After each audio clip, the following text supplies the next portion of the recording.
Good morning, everybody. What's happening?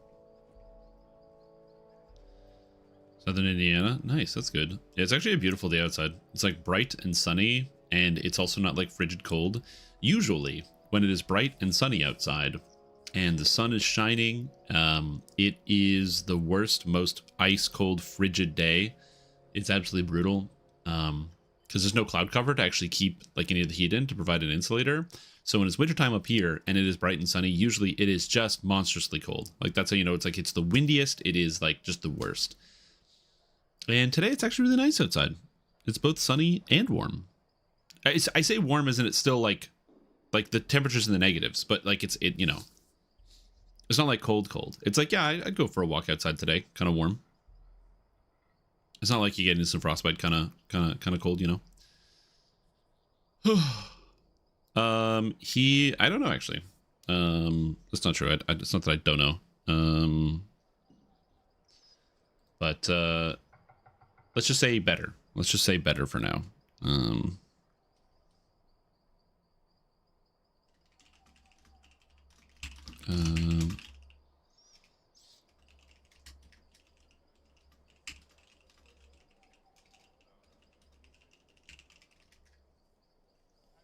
Yeah. Anyway, I'm still following up on some things. But I'm tired. I'm tired, you guys. Anyways. Woo. Be nosy? No, for sure. No, I understand. I literally just don't have an answer as of right now. Because I was there very, very late. At the hospital. And just didn't have any conclusive answers yet. But I went home to get some sleep, and then my brother's been taking care of things, and I don't know what's going on. So, well, not that I don't know entirely, but I don't have any good information right now. That's all. I just don't have anything to give you. But today's gonna be a good day because I'm tired, but I have coffee. Also, I don't know what's been going on. I've been feeling like really warm in the mornings. I don't know if you guys also get this. So I've actually been like cracking open the window. Also, what's up, Red Stevie? How you doing? It's just weird. I've been like opening the window during the winter time because I've just been feeling really, really warm. Like I've been like nuclear hot, which is like not ideal. I can usually tell too if it's a bad thing because right now it's in my hands. So like my hands usually get very, very cold, but I can feel my hands just like exuding heat. It's just like the palms of my hands are like red because there's so much blood flow trying to get heat out of my body, which is interesting. Anyways, what's up, everybody? Hope you guys are all doing good. For those that missed it, there was a new article that came out. Let me see if I can find it. It's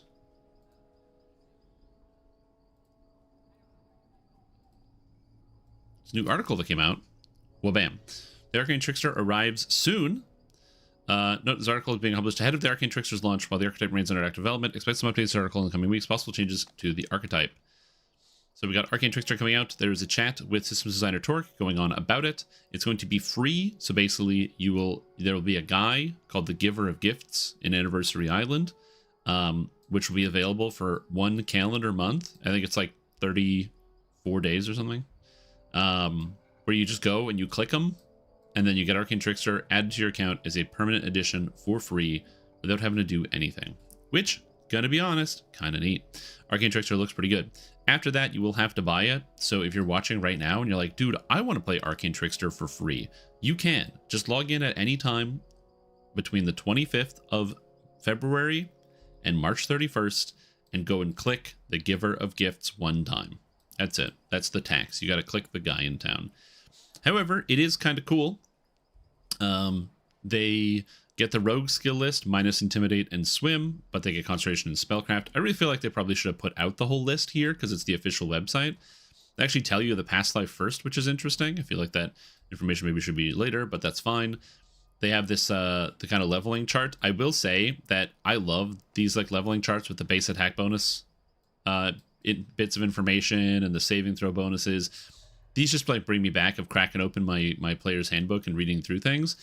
The amount of spell points they get per level is also kind of fun. 20, 30, 40, 50, 65, 80, So you get 10 mana for the first.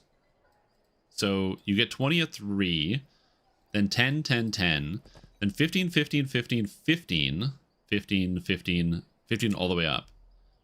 Weird progression. You get like way less mana at the beginning. 260 is also not a lot of mana. So if we go and make a comparison to some of the other classes, so even like Bard, who does not get a lot of mana, Bard ends up with 525, and that's a low mana class. So Arcane Trickster is like really low mana. Okay, this is, I believe, more than Ranger. Yeah, it's really low mana. Yeah, 260 on the Ranger. So it's same Ranger progression, but as opposed to starting, they get a tiny bit extra because Rangers get 15 per level, whereas Arcane Tricksters get 10 for the first 3. Is it? Oh no, it's 260 at the same time. So they are Rangers at the end of the day. However, they do get full spell list here. My only personal problem with the whole spell list is this. It's 2, 2, 4, and then 3.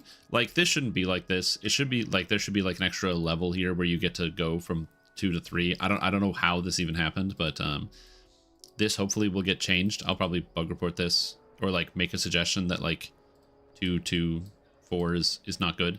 But yeah, they are intelligence-based spellcasters. Now, you might be wondering, okay, so they have barely any mana. Are you able to cast spells? The answer is yes. The actual base mana doesn't really matter that much for the most part. Consider that a spell point item can give you like 300 spell points. Insightful spell points like an extra 150. Your main stat of intelligence is going to give you a whole lot. If you actually decide to go with the multi-classing, you completely ignore it. Also, flat spell points is like all over the place. So it's pretty easy. Like if you're going to go into, let's say, Fey Dark Illusionist, right, as an example, Fey Dark Illusionist gets to pick up an extra 90 spell points in T1, which will help you out. So if you're going to do like some type of caster, Fey Dark, Arcane Trickster, you won't really worry about running out of mana. Additionally, what a lot of people are going to be doing, at least as for testing purposes, this is something that I personally will be doing, so I thought I'd kind of share out this information. The first Arcane Trickster that I will be showcasing for you guys is going to be taking 3 levels of Favorite Soul, specifically because 3 levels of Favorite Soul gives access to crit, crit, crit, which is good. So that's 6% crit, which is pretty massive. More impactfully at level 2, or tier 2, you have Just Reward.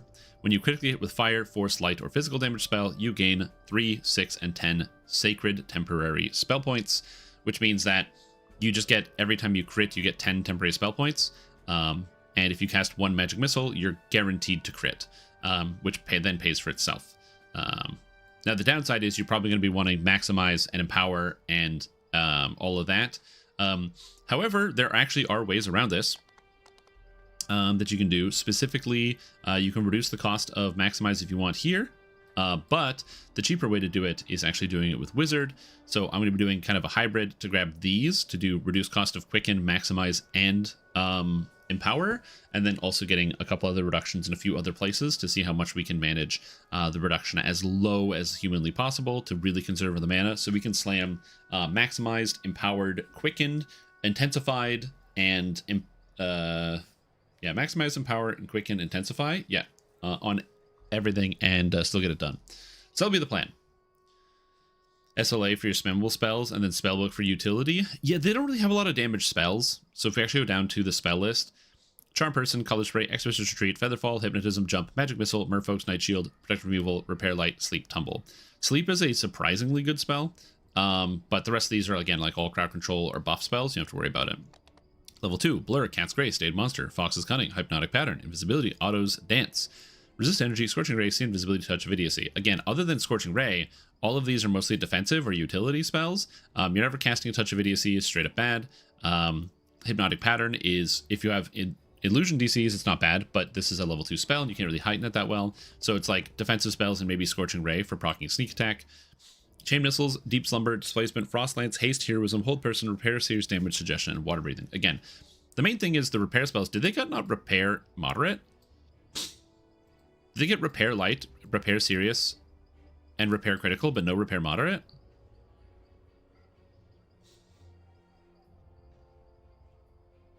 So that's interesting. Anyways, the only real damage spells they get are Force Missile, but I don't know what Force Missile is going to do. They said they're adjusting it. Magic Missile got adjusted, so the damage is now going to be higher as a baseline. Chain Missile has been adjusted, so it does like kind of like an AoE sort of thing. I don't know if they're doing anything with Force Missile or what happened with that, but we'll see. And then we have remove curse and all that other stuff. Outside of that, then we have the actual feats here. Specifically, you get bonus feats at 3. No, this is wrong. This is bonus feat at 18. So this is actually wrong here. So this is not correct. You get a bonus feat at 18. It's 6, 12, 18. I don't know how that made it in here. Unless they decided to change it down to 16 instead of doing 6, 12, and 18 to 6, 12, and 16. That'd be kind of bizarre, but yeah. But anyways, you get Magical Ambush here. D6 scales with spell power. Dice will not function with dots, Pale Master Aura, Wall of Fire, etc. Anything that's not instantaneous damage. It specifically says instantaneous damaging spells to make it as clear as possible. But yeah. So we will see. Haystrom is going to be doing Epic Loads of my rogues, or I'm there now with different character and just lost as far as kind of questing pass. Should I do ME? Yeah, just do it. Just do whatever you want when it comes to epic quests. Literally just go crazy. The thing about epics is, so in heroics, you are limited based on the level of the quest. So like, let's say if you're level 19 and you do a level 10 quest, you'll get 0 XP. If you're level 29 and you do a level 20 quest, you get full XP. Epics, just because of the way it's designed, there's no level lockout. You can do whatever quest you want at whatever level. So don't worry about that. So yeah. Also, I'm good, Thomas Denvoord. I'm doing pretty good. Bard plus missile spells? Yeah, again, we'll see. We'll see how it goes. I think there's a lot of ways you can play the Arcane Trickster, so we'll see. What do I think of the new Raiders Anniversary box? I have my opinions, and I will share them. I haven't had the chance to fully turn to Frog. That's new. You get Frog now? Interesting. I didn't know we were going to get Turn to Frog. It's not called Turn to Frog. It's like... Is it called Turn to Frog? I actually don't know the name of the spell. Yeah, but this is interesting. This is a super good spell, by the way. Super, super good spell. It's an alchemist spell. Very, very useful. The main reason why this one is good is because it is a super short cooldown, and if you have transmutation DCs, it just deletes whatever you want. It also works on almost everything. So, like constructs, things that are immune to normal crowd control effects, you just frog them. And yeah, they can't undo it. So yeah, it is Turn to Frog. Wow. Anyway, great spell. I really thought it was something different because I'm thinking like there's Mass Frog, so I figured they would have like Frog Potion, Frogify. I don't know. Anyways, just double checking the list. These spells are the same. These spells are the same. These spells are the same. Flash Freeze, by the way, great spell. I know people talk about the 30-second cooldown, but I'm going to be honest. It's Flash Freeze with basically no save on it because your disable device is so high. This thing rocks. This kicks ass. So I use this all the time when I was playing Arcane Trickster. Big fan. Any of the things that got changed? What do we got here? I don't know if this is actually a patch note style thing, but everything looks the same here. Mage Hand Slap. The Mage Hands are cool because they're instantaneous. So you get to like just like smack a guy, and there's no cost with this. Three-handed casting reduces cost to quicken. Catcher's Glove. Arms of the Trickster. So we have the Imbues, which is fine. Mage Hand, Meddle with Reality. They had to work around some of the stuff. The creature shape changes to Fae for purposes of immunities. Last 30 seconds, this can apply to bosses. Okay, I think these are old patch notes. Because this ability has been completely reworked. It does not do this. So that's interesting. Tricks on tricks. So I think this needs to be adjusted. Pinpoint spells my shield. Sharp magic is in here. Slippery magic you can dodge, uncapped. Yeah, I personally said this ability is kind of broken. And then Mage Hand, you poof is good.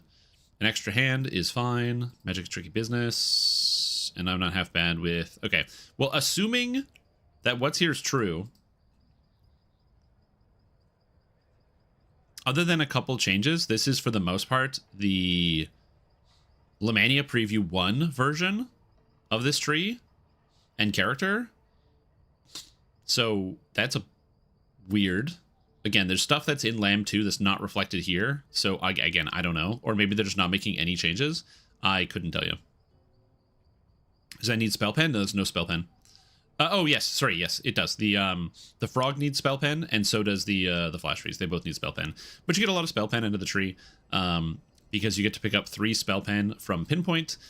You get to pick up extra spell pen from I'm not half bad with a spell for 2 more spell pen, and then you can get 3 more spell pen out of Fade Arc Illusionist, because if you're doing caster, you're doing Fade Arc as well. Pretty much every single time. Now somebody said, yeah, you guys mentioned this. They posted a updated list. Anyone know where the updated list is?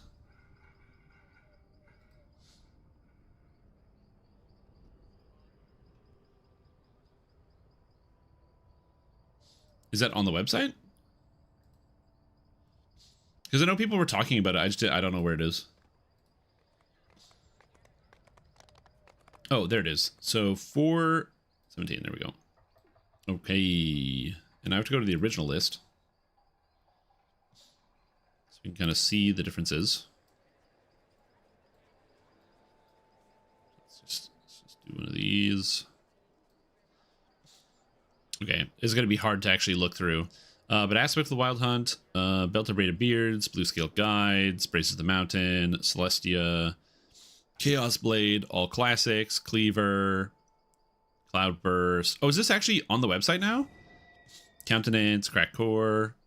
Oh, it is. Okay, so they actually did. It's already on the website. It's already updated. So this is just the list. Okay. Okay, so it's just the list. So I don't need this. We had just the list here instead. Okay, so we're gonna go through the things in terms of the new list. So Aspect of the Wild Hunt, very cool item. Not the best item in modern times, but honestly, it still gives you +1 W. You could still use this in a set if you want. It is part summer, so 2-piece summer is really easy to come by, especially if you include rings in this, which are very flexible because they don't have sun or moon augment slots. Any type of druid could easily use something like this. On top of that, it gives you a custom visual, which is very neat. So again, really cool item to have on the list. So very, very fun. Belt of Braided Beards. This item is totally useless. It gives you 3 teleport charges, I guess. I don't know why it's on the list, but maybe somebody will like it. It's not even that cool either, so yeah, I don't know. Couldn't tell you. Blue Scale Guides is actually a very cool pair of gloves.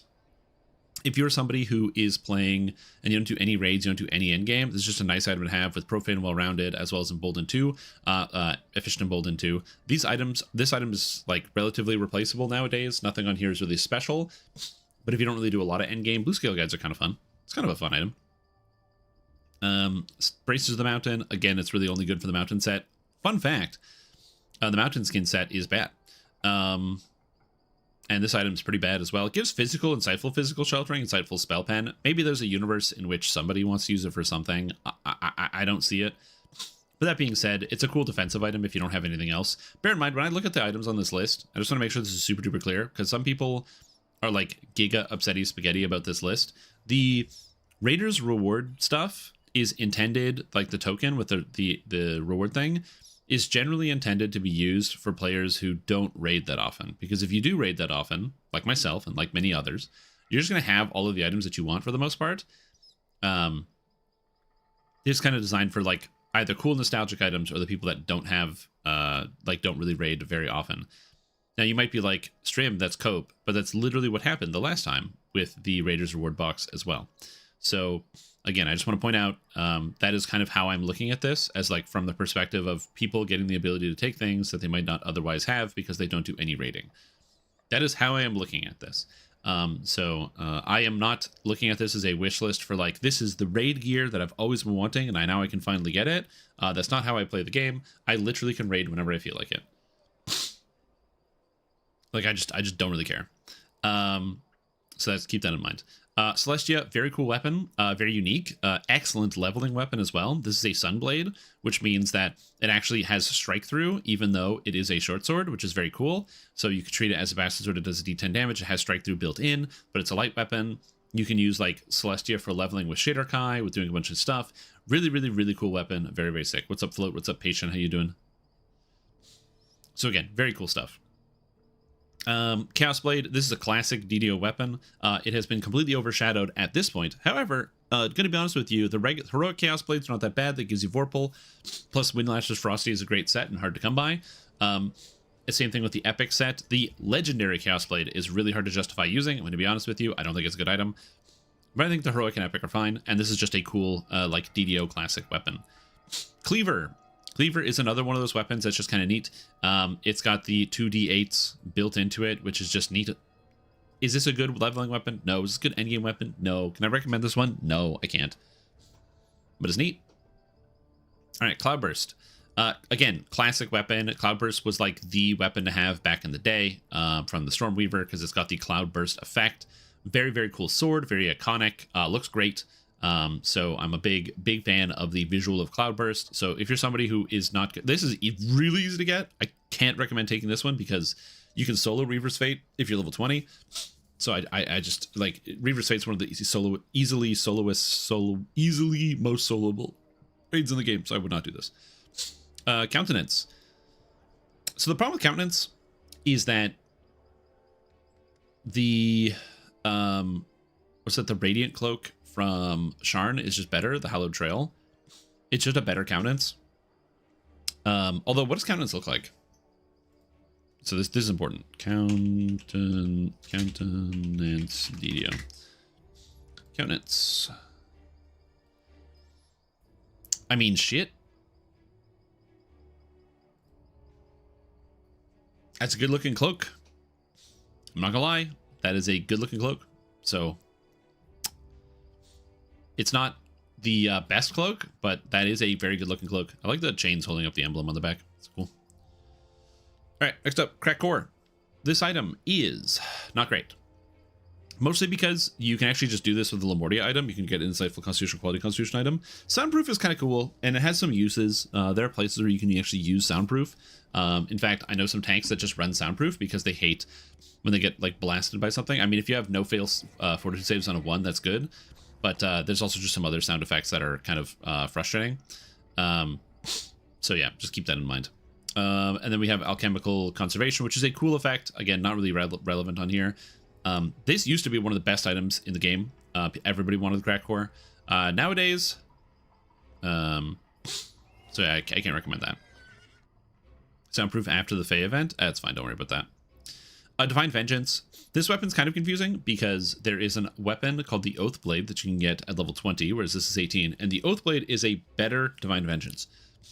That being said, it does have the class fantasy element of it, and somebody who like comes back and has the member berries. I'm imagining somebody logging into the game that hasn't played since like 2011, because they hear about the anniversary and going like, oh my god, I can finally get my Divine Vengeance, and log in and having it. Seems kind of neat.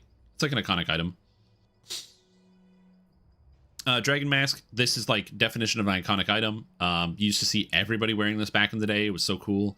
The stats are good. Deadly, Insightful Deception. It's got Classic Deception on it. The Shadow Spike's not really a big deal, but this was like the helmet that people were looking for. Very cool item. Very cool cosmetic. So yeah, definitely something to keep your eyes on. I think a lot of people. You must reanimate additional Dracoliches. Is this a you must construct additional pylons reference?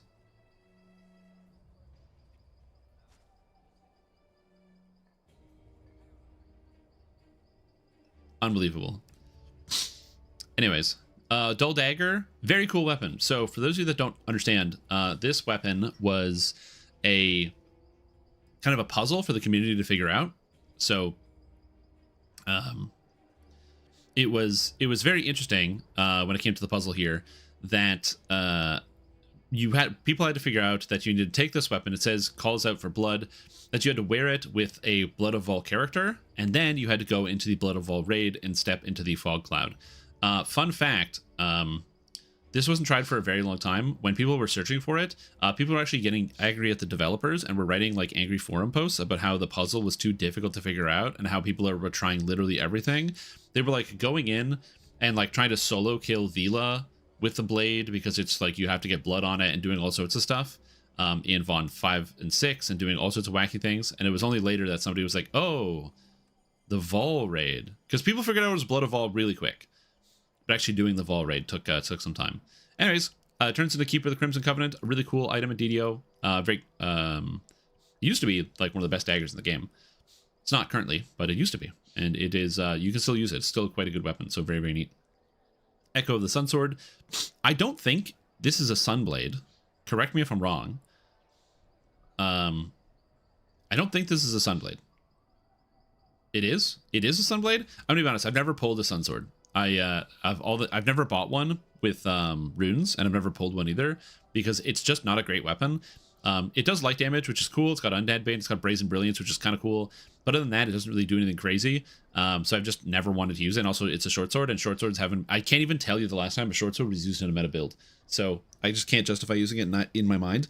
However, bro, it recolors so good. You make the cosmetic of the Echo of the Sun Sword, and then you just put any like weapon aura on it. You buy one of the ones out of the store, and you make a lightsaber. Oh, it's so good looking. Oh, I'm sorry to hear it's a blizzard outside, Jack B. That sucks. Any chances we're getting legendary caught in the web? I don't know. Probably not. It's an epic ability. The Eclipse itself. So this quarterstaff is bad.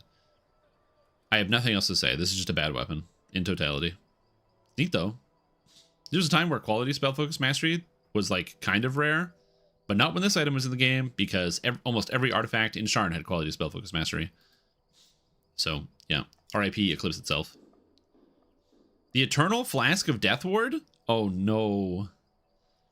So this is not a bad item, but it is an item that you shouldn't take from this list given that it is available multiple times a year, borderline for free because all it costs is 10,000 remnants. I can't recommend anyone take this. Also, if you own Saltmarsh, there's a helmet you can get called something Smuggler's Cap. It's like whatever, doesn't matter. It comes from the final enemy. It's a wisdom helmet that lets you cast Death Ward 3 times a day. The Skullduggery Cap, thank you. So, the Skullduggery Cap is a better Eternal Flask of Death Ward, and all you have to do is farm a level 3 quest for it. So there's that. Ethereal Gaze is another one of those like kind of bad items. It's got the nimble skills, which is kind of neat. I guess if you need like open lock on a character, you can stack it up. I can't recommend anyone take this. It has ethereal. Like that should tell you how bad it is. It doesn't give you incorporeal, which is defensive. It gives you ethereal. It's just bad. So yeah, pretty bad. Fate is very cool. Fate is a throwing dagger that looks like cards. Blanket. Also, Gwen, welcome back to the stream team for 28 months. Appreciate the room. Fantastic. Glad to have you here. Welcome back. Welcome back. I'm doing good, Julian. How are you doing? Anyway, Fate's cool.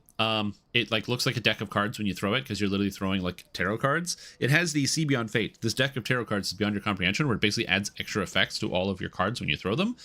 It sounds really, really cool, where you're like, damn, I get like randomized effects every time I draw a card and throw it. That's awesome. That's cool. All the effects are like do 10 damage, do 20 damage. It's something great. So you actually won't even notice the effects happening. The biggest thing is the fact that it has Sovereign Vorpal and Metaline, which is not a bad combination of abilities. Hallow Splinters, Hallow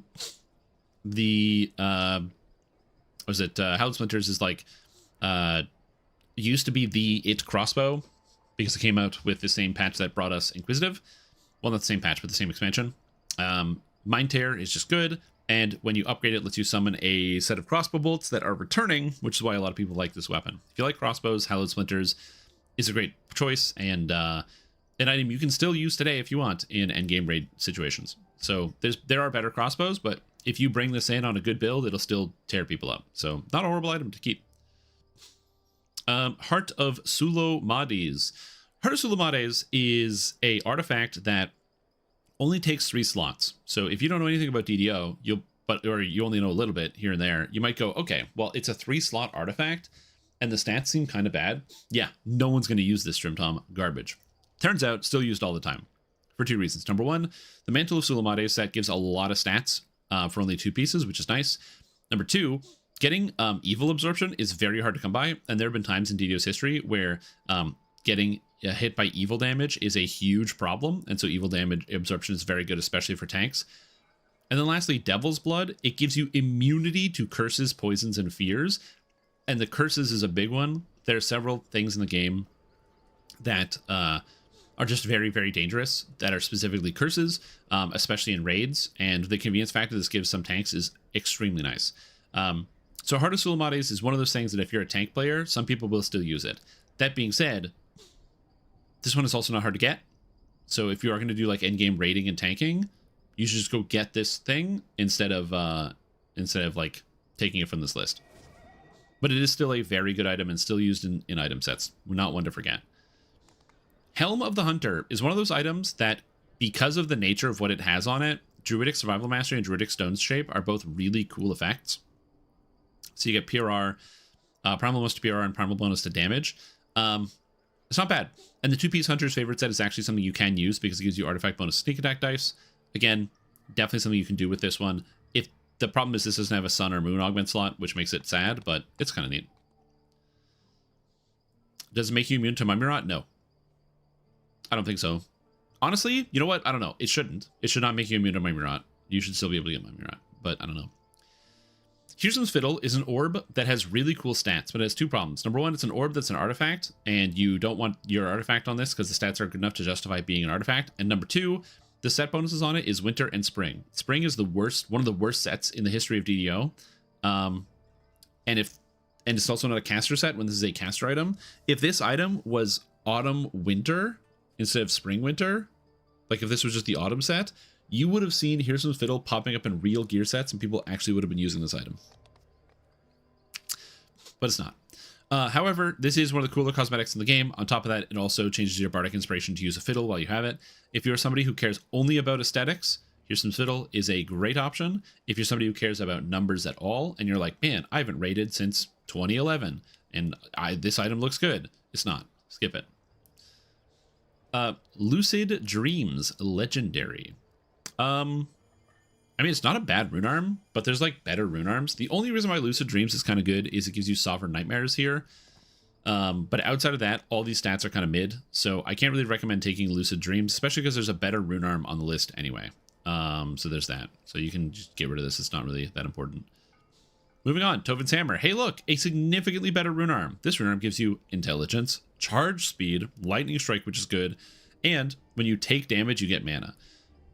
Plus, it is a set bonus, which is actually quite good because artifact bonus to rune arm DCs, and then electric repair and force spell crit. Considering this pairs with a pair of bracers, it is much easier to use this item and use the set bonus.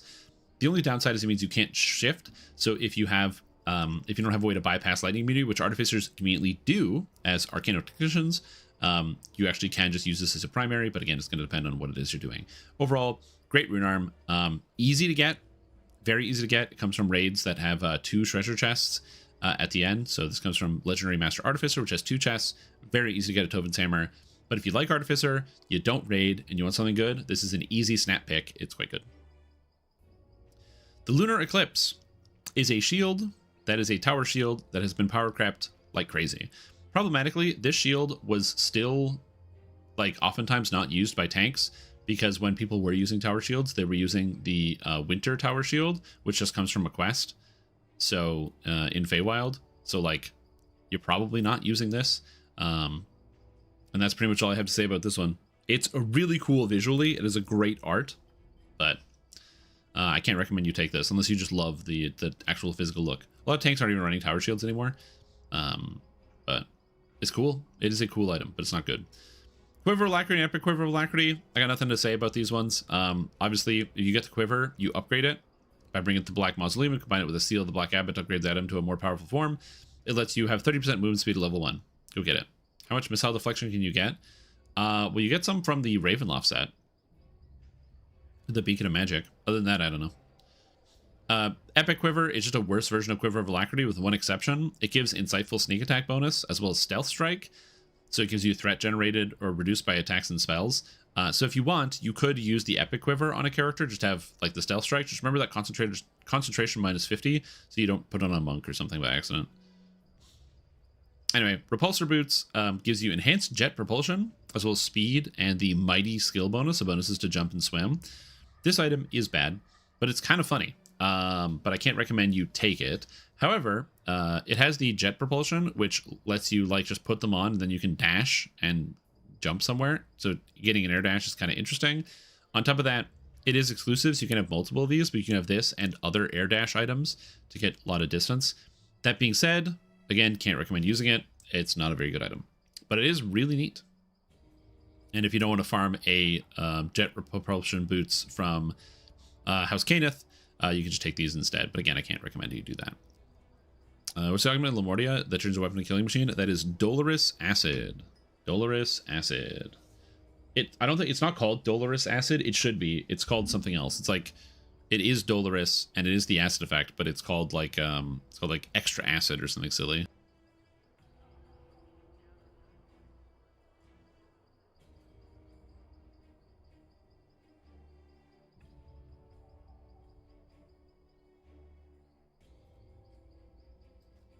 All right.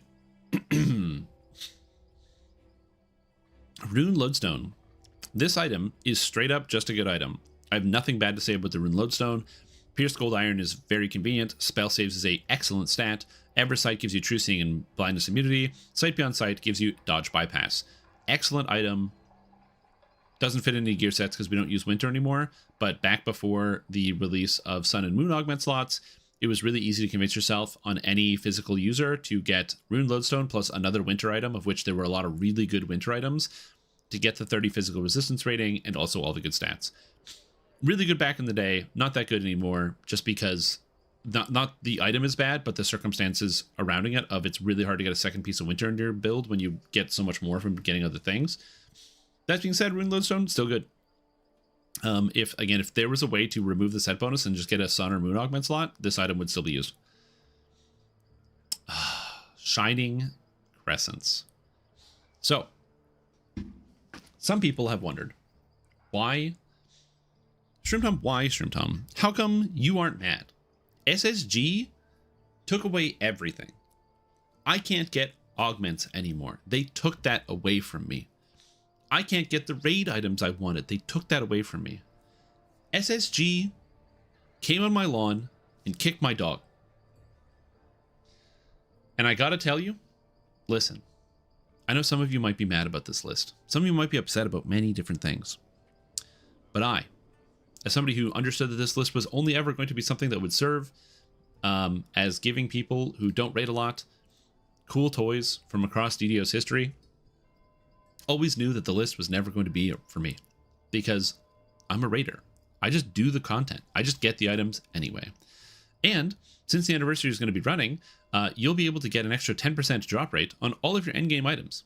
Meaning, if you decide to go into a raid with a Discovery Potion on Elite or Reaper, with the bonus going on, with the VIP, you end up with, what is it, like a 60% chance of dropping an item from every single raid? So if I want to get the items from raids, dude, I'm just going to go do it. I'm just going to do it during the event. But the Shining Crescents is an item I've wanted for years. Years and years. And this item drops from Titan. Now, you might be wondering why somebody would want an item like the Shining Crescents. It's a sickle, and it's a light weapon. Interesting. But not only is it a sickle and a light weapon, confoundingly, it also does 2d6's damage, which is interesting.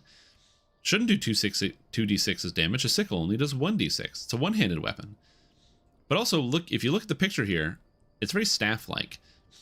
This weapon is a sickle and a light weapon that is wielded like a quarterstaff and uses quarterstaff animations, and also is a monk weapon without becoming uncentered. This is a crescent staff. So it is a quarterstaff with kind of like crescent moons on the end of it that are bladed, so it deals slashing damage. This weapon has a lot of funky properties. Because it is a sickle and a light weapon, it can be used with single weapon fighting. Because it uses the animations of a quarterstaff, it can be used with two-handed fighting. Because it is technically a light weapon, it qualifies for everything light weapons would normally get, like swashbuckling. You can swashbuckle with this two-handed weapon, which is kind of interesting. And finally, not only is it a light weapon, but it also is, or not as a sickle and a quarterstaff, it's a light weapon, which means it works with the Shader Kai Spiked Chain attack. A two-handed weapon that is a single weapon fighting weapon that can be spike chained. This weapon has so many weird quirks to it because of the way it's designed. I wanted to get my hands on one for years. But running Titan is like eating a bunch of coins. You can do it, but you shouldn't. So I don't have to run Titan and I get the Shining Crescents. I'm a big fan of this, so I understand why other people might be upset. This is something I've wanted for literally generations. I'm excited. Shining Crescents changed my life. Holy moly. Yeah. This is the single most interesting weapon in DDO, so I'm very excited about this one. Anyway, Sightless used to be the helmet. It's no longer the helmet, but it used to be the helmet.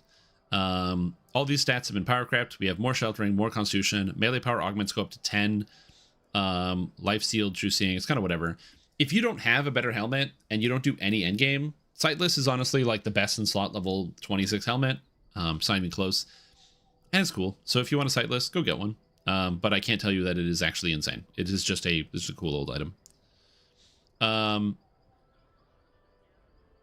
Next up, Silver Dragon Scale Capelet. This used to be the cloak.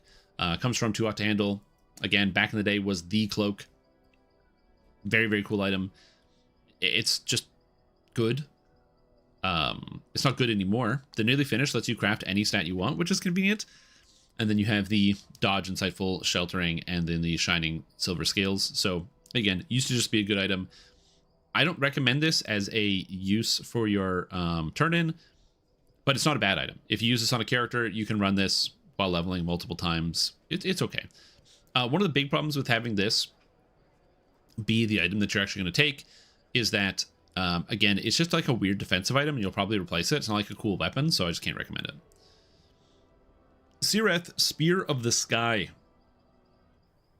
I don't think there's anything I can add to this conversation. It is a quarterstaff that has a spearhead on it that is slashing and a piercing, so it does not do bludgeoning damage. It does a d10 as its base, and it is a 16 to 20 times 2. This weapon is always inches away from being used in modern builds because of this. This multiplier right here, once you get enough flat damage, you can justify using it over a modern weapon. It's not currently, but there were times before, right around like Ravenloft, around Sharn, where people were looking towards Searath. They were looking towards the Fell Blade. They were looking towards a couple other weapons from Caught in the Web. Very, very cool. One of the most powerful weapons EDO has ever seen in the history of the entire game. It's unique, it's iconic, it's got an incredible look, amazing for leveling. Should you take it? I don't know, it's up to you, but it is a really cool weapon. It comes from Caught in the Web, and Caught in the Web is not terribly hard nowadays. It can be done with a couple people, so if you just get a group, the hardest thing is just getting a group to do it, but it's very cool. Assuming the debuffs are covered, yeah. That's the main problem, is this and Fellblade, they don't do debuffs, because the crit numbers, if you get enough flat, you can do anything you want. So, Searath is still an item that could possibly become best in the entire game. Anyways, Storm in a Bottle. I don't even know why this item is in the game. By contrast.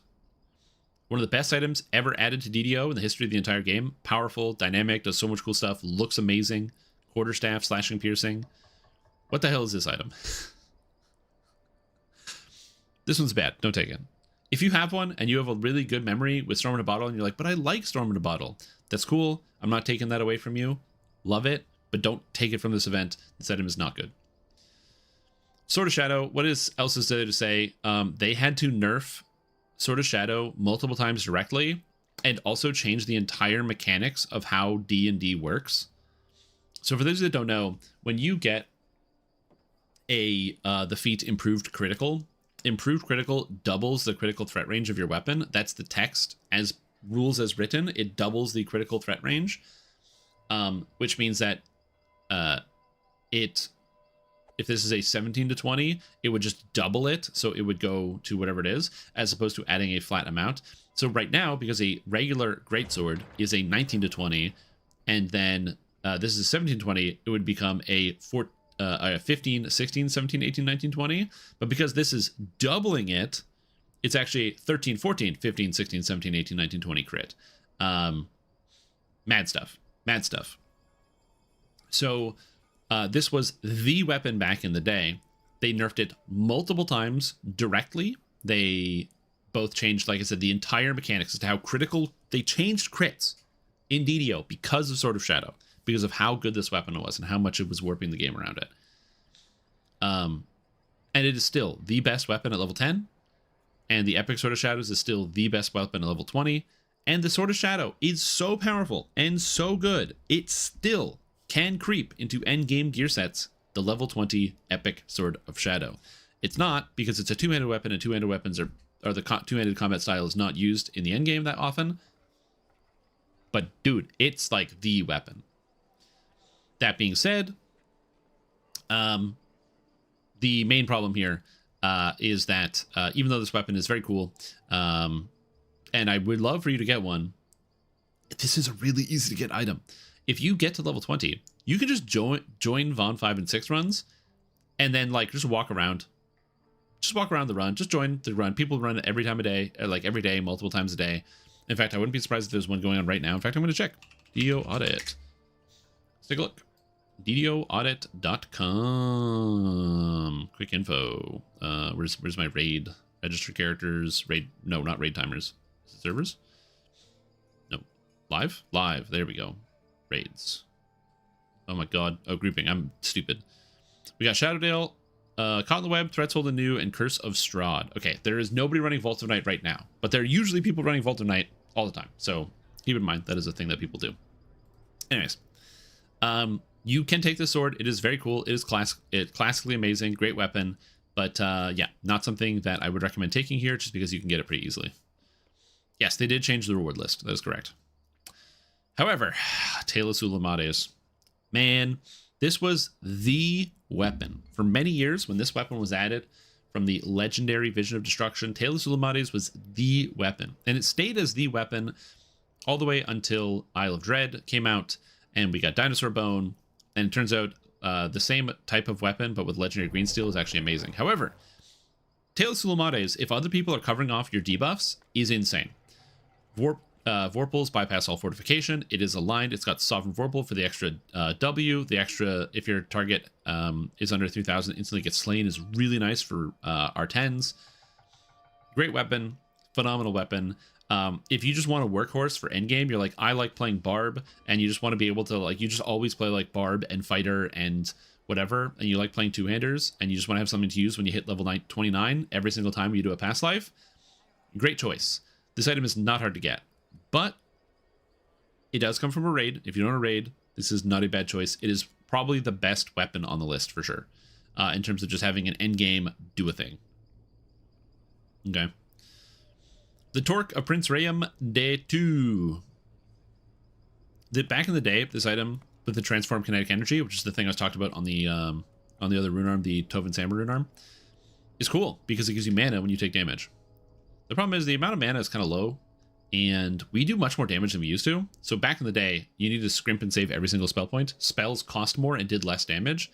Spells cost less and do more damage now. It's hard to justify taking something like this when shrines are so plentiful. It's not like a horrible garbage item, but due to the nature of how the game is designed now, it's not very good anymore. Really cool. And if you never got your Torque, now you can take one, but you shouldn't. And then lastly, we have Void the Endless Cold, another very easy to get item. Comes from the Ravenloft raids, but has a unique effect, which is specifically conjure ice arrows. This is the reason why people use this. Void, when you put it on, allows you to conjure ice arrows, which is a endlessly returning set of arrows that deals additional damage when you roll a 20. They're cool. So it's just free damage if you're playing a bow character on any build you want, because once you're level 28, you can slap on Void. You can use it if you want. Or you can slap on Void, conjure the ice arrows, put on your actual main bow, and go to town. Generally good item. So yeah, those are my opinions and thoughts on the list. What I think about everything on here. What you should take, what you shouldn't take, why you should take certain things, blah, blah, blah, blah, blah. Again, to preface this, as I said, I'm of the opinion, which is what happened the last time, that there was a bunch of items given away to people, which was, this was designed for... you know, the casuals to be able to get a raid item that they thought was cool, and they haven't gotten a chance to get one of these yet. That being said, I do understand all the people who are upset about having the possibility of gaining multiple raid augments and set augments from their favorite raid, or like not from their favorite raids, but from all these things, and being able to get all of those for free and trading them to other characters. I understand how people are upset by that, and feeling like you got rug pilled doesn't always feel good when you thought you were going to get one thing and it turns out you were actually getting another. So I definitely do understand that. I personally don't feel that way because I just don't care. If I want raid augments, I'm just going to go do the raid. But I understand why some people are mad about that. But I'm personally not mad, and I just don't even care. Because like I said, I get a 10% drop rate boost anyway, so yeah. They did. They blocked turning on items and augments. Have we looked at the new time twisted items yet? We looked at them on Lemania. I haven't looked since Lemania. Some of them look good. Some of them have some really cool stats on them. Because they don't believe it. Oh yeah, it's you're not gonna be able to turn anything into an augment. As I said, I personally just don't care. But again, I am not as sensitive to other people when it comes to like nerfing things and reduction of power level or reduction of access to things. It doesn't destroy me that this is going to be happening because there's a lot of other cool things coming at the anniversary. Arcane Trickster is coming. The 10% loot drop boost is coming. Running through the anniversary quest to see both the new and the old quest, because the old quest is going to have some changes to the Court of Infight, probably some rearranging of some monsters inside of it. The new quest is going to be, looks like it should be a little bit of fun, and just trolling around the anniversary area. I think it'll be a good time.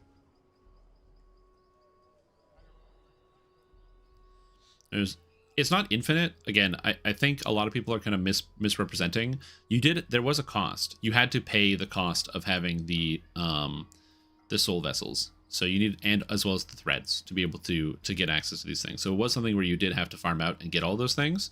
That being said, there are also endgame players who are misrepresenting their stores of equipment and resources, where they say it's not infinite. You have to pay for these things while also literally sitting on over 100 soul vessels and thousands upon thousands of threads. You do have to have those things in the first place, but there really is no limit at that point. So it kind of goes a little bit both ways. People are misrepresenting it as not free, but for some people, it's not so much free as in, well, the bank is full, so they can get whatever they want. But yeah. As I said, I am not upset because, again, for me, when they talk about what's coming on the anniversary, I get a 10% boost to all my drop rates for the entire time that I play, which is kind of good. The new quests look like they'll be fun, and I get some free stuff. So, like, I don't know. Also, Arcane Trickster is free. I can kind of understand why people like want more things, but I don't know. I just don't. I don't really care.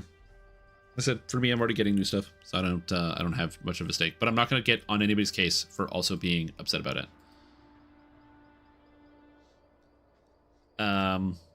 So yeah, I'm not going to be, like I said, getting on anybody's case or being like, yeah, nobody should be upset. But again, I don't know. Be able to turn those items into Augs, regardless of what the list was. I don't understand. That's why I don't understand the nerf.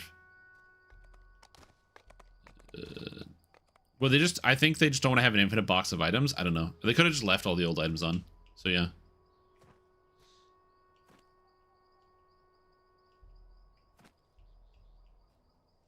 I guess, like, again, and I said this before and I will say it again.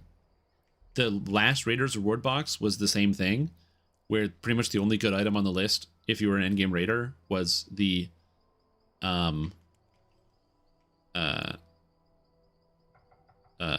Quiver of Alacrity. Again, I understand. I'm trying to say this the best I can. I'm not trying to like run defense for SSG or anything. I just like,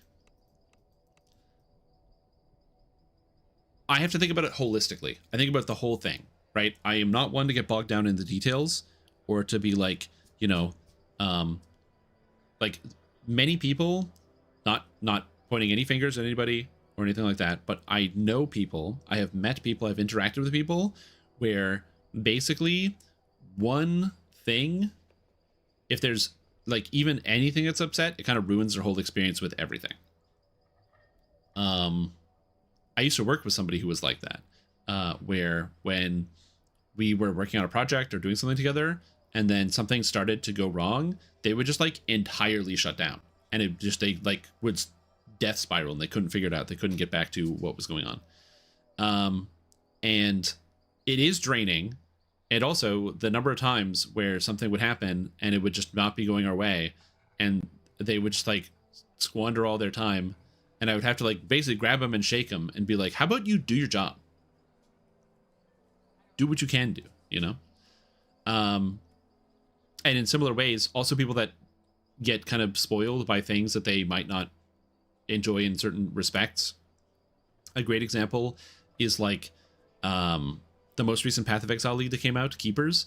It didn't have the endgame changes that a lot of Path of Exile players really, really, really wanted, because for them, they were kind of hoping for something that would kind of a new way to get even more loot than what we had before, and that just didn't come out. They didn't plan for anything like that, so they just had like new content. They had a whole bunch of new class changes, ways to build your character, the new bloodline ascendancies. They had the all the new uniques. They added like 300 uniques to the game. And for me, it was like I was going to this ultimate toy box. And was it perfect? No, but there was a lot of cool things. And there were some things I didn't like, but overall it was a good package.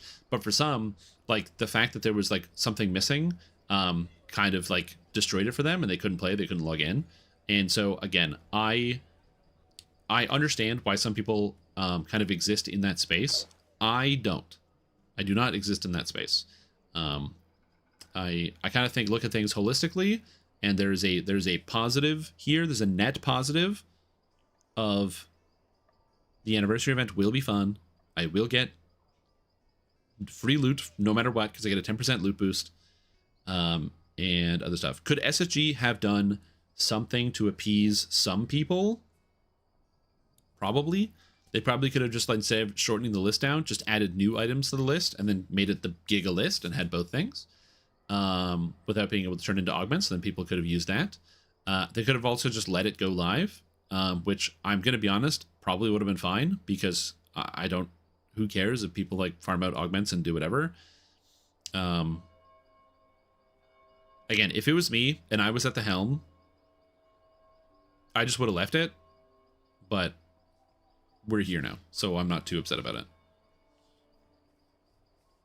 Game isn't flat pack furniture. Missing a piece doesn't ruin it all. But again, like I said, I understand why people are disappointed. I'm not out here getting upset.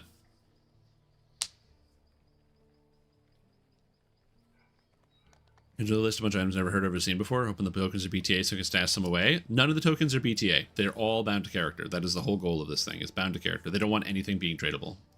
But this is also like par for the course. I disagree with a lot of the item-based decisions that SSG decides to make, specifically when it comes to like item distribution, item acquisition, that sort of thing. I think bound to character just is bad in totality. I really hate bound to character.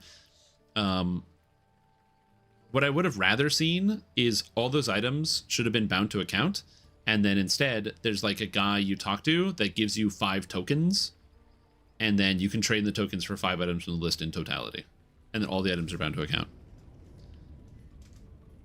Like, that's what I would have preferred, because they have the ability to do that for distribution's sake. For those that don't know, if you buy like any of the expansions or the supporter packs, they usually have a one-time reclamation. So for example, some of the supporter packs will have like 20 extra character bank slots, but that's one-time reclamation. So they could have had like a one-time reclamation for like 5 tokens from the vendor guy, and you could take 5 items for your whole account, and then all those items would be bound to account, so you got to keep them forever. So imagine if you get like a bound to account Seareth and a bound to account whatever, and you can move those things around and kind of like use them all your characters. Something like that would have been way cooler.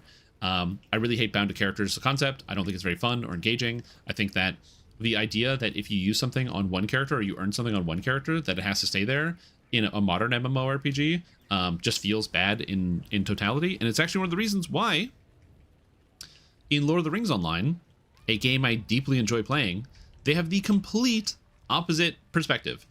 Everything is bound to account. Everything is bound to account. All the raid gear, all the special items, it's all bound to account. And the reason is, if I got it, it's mine. So if I raid on my bar, or like let's say I raid on my captain, my heavy armor class, and I get the raid heavy armor, I can move it and use it on my brawler, who is also a heavy armor class, because why not? So yeah. Oh, my dad is okay? He is... I don't know. We'll find out. I don't have any good news for you. But yeah. Such new gear and power creeps might need to adjust those augments anyways. They're not going to adjust the augments. The augments are still good. Although I will say something propping up the augments quite heavily is the fact that your rings can be augmented. Your rings and your weapons can be augmented with impunity, which means you've got 1, 2, 3, 4 augment slots for free on every single character for set augments. So all you have to do is sack 2 other things to have set augments, and you're set. And then they can also stack with the sun and moon augments as well. But like, even outside of that, like imagine if they decided to like lock out so sun and moon augments couldn't be on the same thing as like a set augment or something. I don't know. It's really weird. It's also a complicated... Stat augments are so weird because I like what it does in terms of giving you a reason to use the old gear, which is kind of cool. But it is like an extra layer of power creep that is like intangible from like a regular player's perspective. I don't know how to think about it. So yeah. You know, do you really want to wear it if you're Bill? I don't know. DDO wants us to feel bad. Yeah, well, that's exactly the problem, right? So consider the following. This is the reason why I'm a big fan or a proponent of bound to account instead of bound to character. Is because imagine that you join a raid group and you're at 11 to 12 and you really need an extra healer. And you're just sitting there. You're on your paladin, your DPS paladin, and you want to beat the raid and get the new sword from the raid. But your group needs a healer. You have a healer. You've got a favorite soul. They've got full gear. You could swap and grab your favorite soul and then, you know, help people clear the raid. Maybe you don't have to wait like 10, 20, 30 minutes for a healer to log in or a healer to be free to come do the raid. You can just swap to the other character, help people get it through. But because it's DDO, you swap to your healer, the sword drops, it's bound to character, you can't take it, and maybe you don't even get to raid on your paladin that often. Maybe you don't even get to raid on the character that needs the items. I don't know. I just don't like it. I don't like the idea that it has to be like the character that needs the item to be able to get it, because you still did it and you still earned it. You still beat the content. So that's my personal opinion when it comes to that anyway. But yeah, like I said, that would have been my solution to that problem. Would be the box is everything is bound to take the old items and the new items, put on the list, make everything bound to account, and give you 5 tokens that you talk to the genie to pick up. So you have token 1, token 2, token 3, token 4, token 5. You turn them in, bada bing, bada boom, and that's it.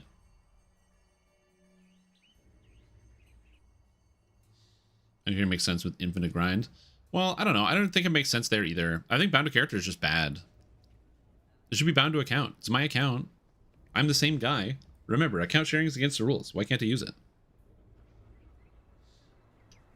Artifact level stuff, that should only be bound. I don't know. I just think that bound to account is a much better system than bound to character. That, and also, due to SSG's own admission, items that are bound to character, so I don't think I have a single bound to character item, but items that are bound to character have a heavier impact on the server than bound to account items, so they just shouldn't even be in the game anyway. Many years ago, they mentioned that like bound to character items actually have like a bigger impact on loading, because the bound to account items, they can offset some of the loading onto like the server, but the bound to character items are loaded directly to your character, so they have to like transition with you from place to place. Again, they also take up more inventory space because you can't just put your bound to account items in the bank because the character bank is tied to the character. I think they might have fixed that because I believe the character bank is now separate from the actual character. It's now just on the server, but it used to be a thing. You used to load around. Hey, look! Vault of Night. Am I flagged for Vault of Night? Probably. Jungle Kyber? Yeah, I am. Can I join this group? Oh, the party is full. Oh. They're full. Damn. Anyway. See, this happens all the time. A group to join. R1 Red Fens? Fathom the Depths? Sure. Refuge of the Ancestors is not the right quest. Druid's Curse, Reclaiming the Rift. Sure, whatever. Can you red box into the deep? I don't think so, right? Anyway, I'm going to play the game. What if runes could convert BTAC to BTA? I don't know. I just don't like it at all. Personal opinion.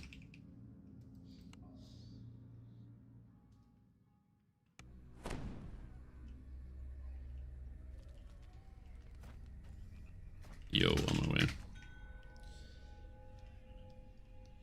This is it. I don't like it.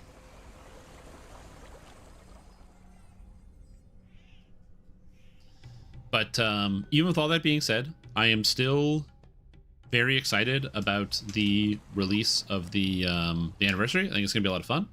I think it's gonna be a good time to like play and run around and do some of the new quests. But then on top of that, like both the old and the new anniversary event, which look like they should be mildly entertaining. Almost there. And then also, I think that the inside. Hey, they waited for me. Yay! Lifeless body falls to the ground.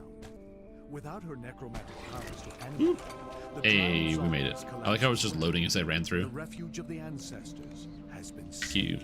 I'm assuming that this is the last quest, another Into the Deep. I'm actually surprisingly flagged for that, so I can do it.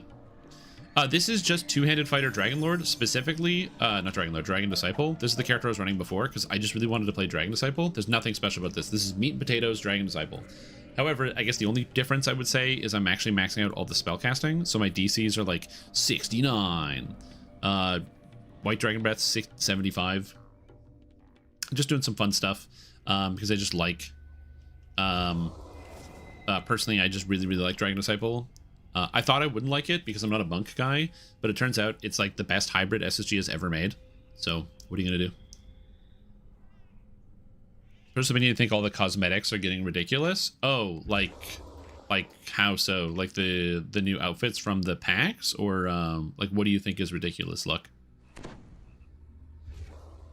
For a week, and then the TR train never touch it except for a gem because you've overtaken. Yeah, that can happen sometimes if you don't actually use your raid gear. I generally tend to use it if I take it, but yeah. Yeah, this is just meat and potatoes Dragon Disciple while I'm waiting for next week. I actually posted all the builds that I find interesting in the Discord or that I'm interested in playing in the future.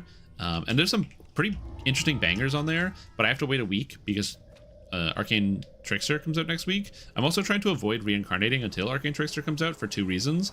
Reason number one is that due to some unfortunate personal circumstances that are going on in my life right now, I don't know how much game time I'm actually going to have. So trying to get squeeze an extra life in is going to be tough. So I basically just want to get this character to cap and make it TR ready for when it drops. You have way too much inventory. I can see that. Fortunately, a lot of the cosmetics they've been doing that have been like the repeat cosmetics, stuff like the supporter packs and what have you, they actually haven't been as bad because the supporter packs have been, you could just like delete your cosmetics and then go claim them again, which I don't mind, but yeah. Are you purposefully looking like Roger from Doug? I'm gonna say no, because I never watched Doug, unfortunately.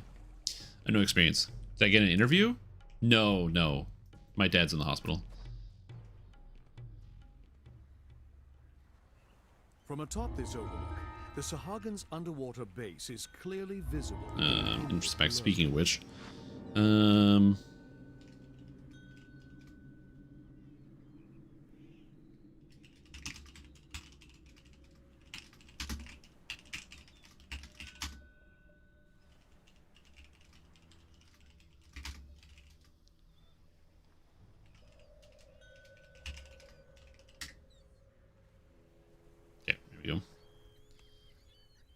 I'm gonna hit with the R1. Yeah, family comes first, exactly. Green skin, red hair. This one?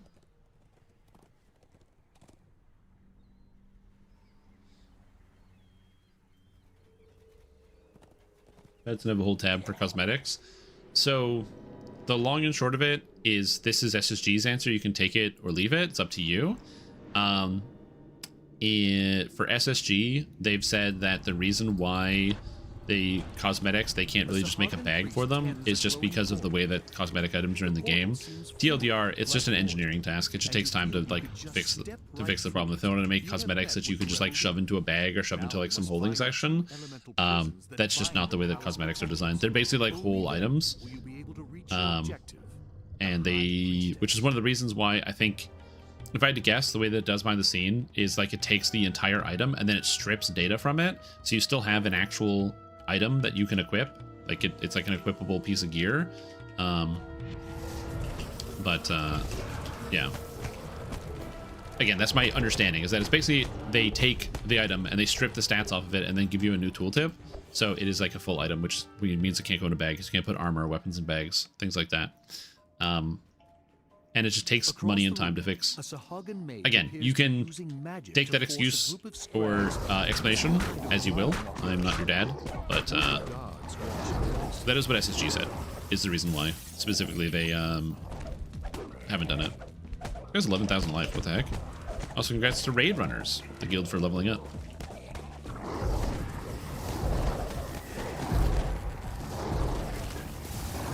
I mean, it's kind of neat that I can just kind of breathe over and over and over.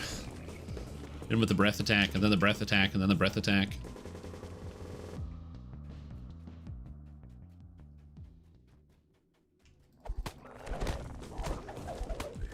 What's my mantle? What am I using? I'm using Primal? Okay. I'm just like currently reading my skills. I haven't played this character in like a month. I'm trying to like reacclimatize with myself with where I am. It's meant to be like a hybrid character. So we're going bit by bit. I'm in a shared bank tab that is a cosmetics closet. So great idea. I think that's something that they could probably do. Again, if I had to guess as to why we don't have those types of quality of life things, it's probably because they've been like very admittedly all hands on deck with the like fixing the lag. But again, I couldn't tell you if that is something that we'll be getting sooner or later. As a quick reminder, because I know I haven't, I know you guys love it when I talk about Lord of the Rings Online. In Lord of the Rings Online, they actually already have this as a feature. So there actually already is a cosmetics closet called the Wardrobe in that game, which is the other game. For those who don't know, Lord of the Rings Online is the other video game that SSG also produces. So they do Dungeons and Dragons Online and Lord of the Rings. So if some of you are like, why do you keep bringing this up? That would be why. Because these are features that are in their other game. That being said, that game was designed with a different framework, and so it just happens to have different features as a result of that. Kind of is what it is, sort of thing. Your mind is gone. Yeah, UI scaling, server transfers. They don't have multi-factor authentication, but that would be cool. They do have more lag though. The game is way laggier.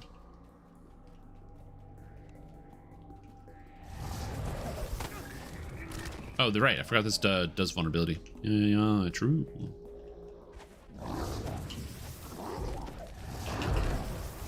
Look at him. I'm just breathing on him.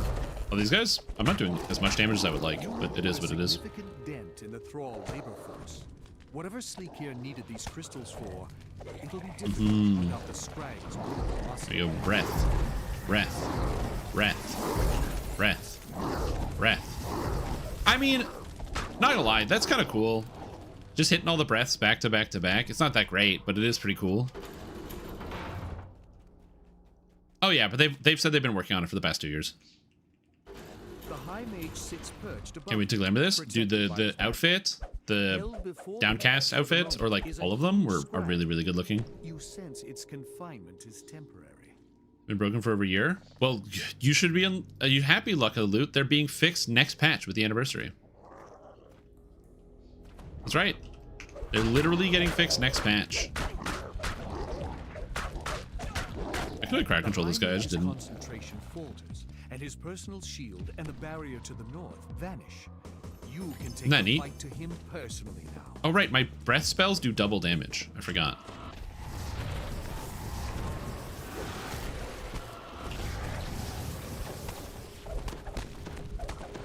I forgot that my breath spells do double damage while I have Draconic Apotheosis active.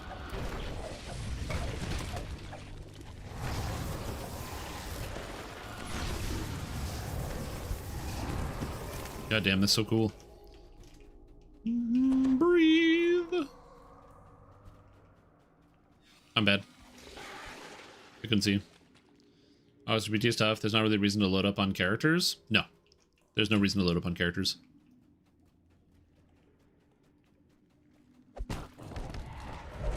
That also could have been like maybe why they like decided to change their tune. I don't know. Like I said,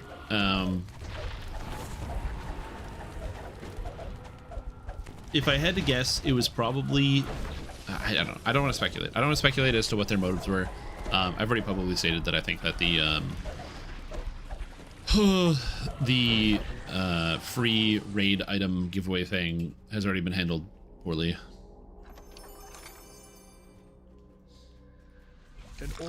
Keep spending everything on Mirrors of Glamoring. Yeah, Mirrors of Glamoring, good. I'm gonna Shrine. Need some mana. I will be getting my mana problem solved when I get the improved Evergreen here, which will be good.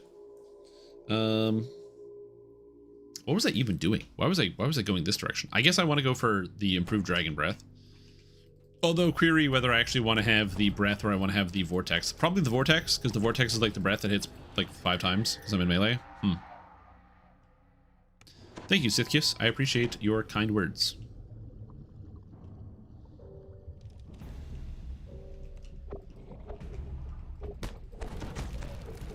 Did you change the item list? They did change the item list. I did a review earlier. Honestly, I might just clip that out and throw it on YouTube. In fact, I probably will clip that out and throw it on YouTube because it's easier than me having to make a second video. Although I will probably attach to it an associated like personal recommendation tier list of like these are the items I think you should have. Prisons destroyed, the Water Guardians have abandoned their posts at the palace gates. You can now enter. But I don't want to do that like yeah. I'll probably just upload the video and then I'll put something that's like in the description is a shorthand of like here's the direct recommendations if you don't want to watch the whole thing. A gray-skinned Sahagin captain beckons you closer. Yeah, my understanding is they just wanted everything to be like one and done, which is, well, not my understanding. It's literally what they said. They wanted everything to be like you get one thing on each character.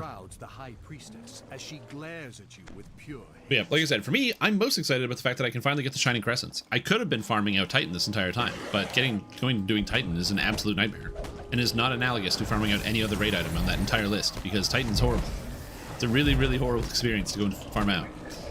If you've never had the chance of actually farming out Titan, I highly recommend not doing it because, again, it's really horrible. I'm trying not to, like, undersell it. Some people do enjoy actually doing the Titan raid, and that's fine. Those people, I don't understand them, but, you know, I'm not your dad, so if that's what you like, go crazy. But, yeah, it is a experience and a half. So I don't remember the release the Scrag. I do like how many times I get to cast that spell though. That's kind of cool. Maybe I wish I was like a Dragonborn because of the maximum cast level. It's max cast level 30, so I can get +2 on my D. Or I guess only +1.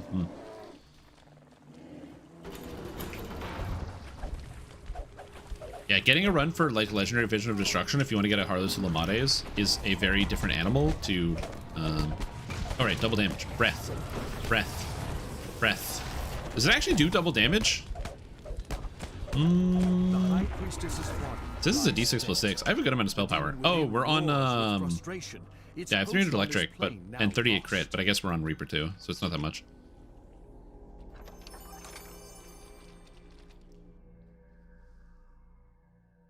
You gonna do a build with Shining Crescents? Oh, bro, we're gonna do so many builds with Shining Crescents. Not right away, because I am legally obligated to start with an Arcane Trickster build.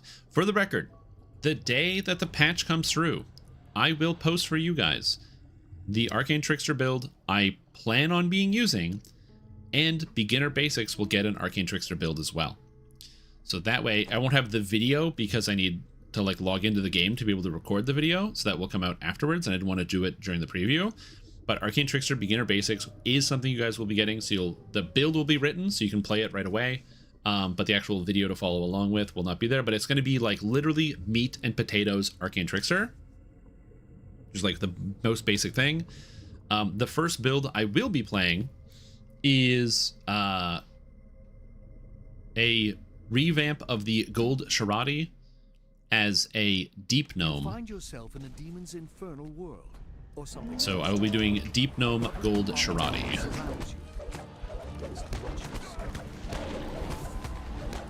Also, this guy's immune to lightning, so I'm just like kind of beating him up. I gotta say, I like being a monk. Monk is tanky. 35 dodge and 128 armor class. My goodness gracious. The demon has been banished from Eberron. With the Amrath rings, yeah, people do want their TOD rings.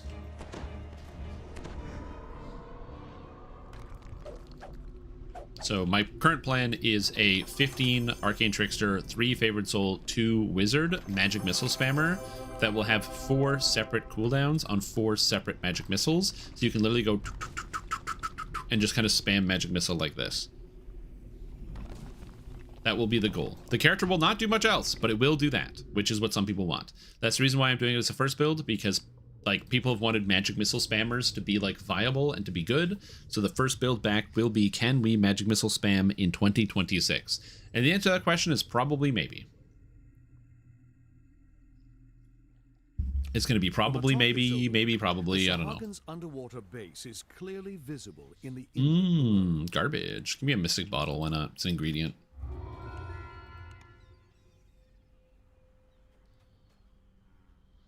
Just double. My TD is roughly 50k with Apotheosis. Okay, sounds good. Yeah, I just need to get more spell power and get more levels. The cash levels thing is hard. I don't know how I'm going to raise the cash level of my spells. How do I raise the cash level of my abilities? Multi-classing? That's not going to do well. Is there anything that gives bonuses to like lightning spells? Oh, and my party died. Well, that was fast. Let's see. Is this Heroic VOD? Cool, they're doing Heroic VOD, Element of Chaos, Ugma Song, Old Grey Girl are 1. Detour and House of Death Undone. You know what? I'll open up my own group because I feel like it. 20 to 25. Low epics. Let's do some low epics. So it's going to be, start with, I'm already here, so I might as well just do Vaughn 1 to 5. 1 to 4. Actually, I don't want to start with Vaughn 1 to 4 because I want to do some other stuff first. I want to start with probably Spies. Yeah, we're going to start with Spies.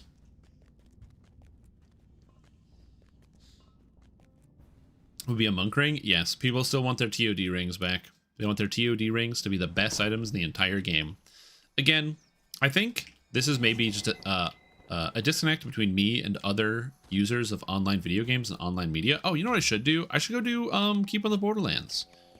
I should do Borderlands. Oh, what am I doing? Hold on.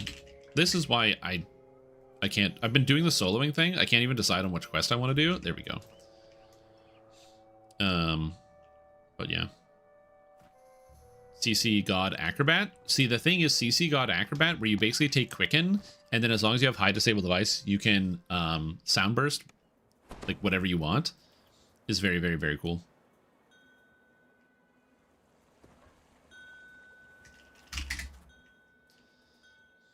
Yeah, no one runs Heroic Hound anymore. I mean, with good reason. There's no cool items from Heroic Hound anymore.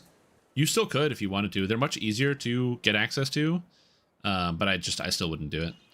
I can't think of any reason why you would want to. People don't even run Legendary Hound. And Legendary Hound still has one of the best rune arms in the game. And some of the coolest looking armor cosmetics in the game. They're not good anymore, but they're really cool looking. And you get threads, which is fun.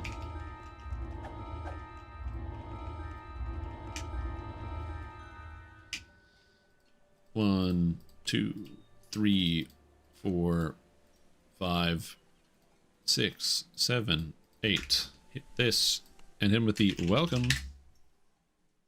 There we go. Just share all the quests. Gotta make sure we get it all going. Should you replace Presto? I mean, Presto is really good. Like, I understand that people want Presto to have a shorter cooldown, but the thing is, Presto is a no animations instant kill now on a 20-second cooldown that always works. It's really good. You can just Presto whatever you want. The only downside is that obviously you lose value against some of the more dangerous targets. Several champions have Death Ward, or Death Block. Reapers have Death Block. Orange Names have Death Block. So there's a lot of things you can't use, but yeah. Small, squalid cave entrances dot the ravine walls. I'm sure they probably will give us legendary Stealer of Souls and legendary Dragon Touched Armor, but I have a feeling that will be closer to like the level cap, if that makes sense, like closer to 40.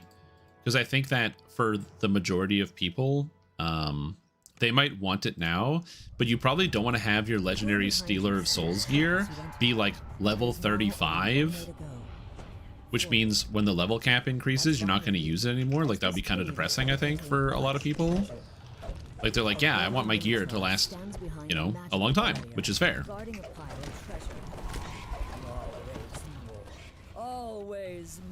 And so if they release it now, I think it would just be too early. Like moths to the flame. Moths to the flame. Have fun starving in my cave with the treasure just out of reach. Goodbye, bats. On the Minotaur's barrier. There must be more somewhere. There you go. Again, I don't hate the idea of them adding something like that, but I do think that if they were to add it, I don't think adding it right now is just a good idea. Because I think it's just too early. As I said, my general reasoning is just that, like, I don't know. I want my, like, really cool raid items to have, like, a substantial place if they're going to stick around for a while. It's sort of like how, basically, here's what I'm trying to say. What I don't want is, like, legendary chronoscope. This should be enough crests to fill all the last, like, upgraded raid that we got was legendary chronoscope, and I think that most people can agree that that was not great. It's got some cool stuff, but like nobody runs legendary chronoscope. Like nobody. Not the least of which because all the items you get from chronoscope you can get from like the heroic version. You just upgrade it, which is another like separate issue. That it's a thing that is also an issue and a separate issue. But yeah. Now the treasure the creature had been guarding is yours for the taking. Sneakers, O'Toole to take off his sneakers? Yes, exactly. Yeah. I also want to try a Thief Acrobat. I think Thief Acrobat could be kind of fun. Again, I have too many builds in mind, and a lot of them are rogue, unfortunately.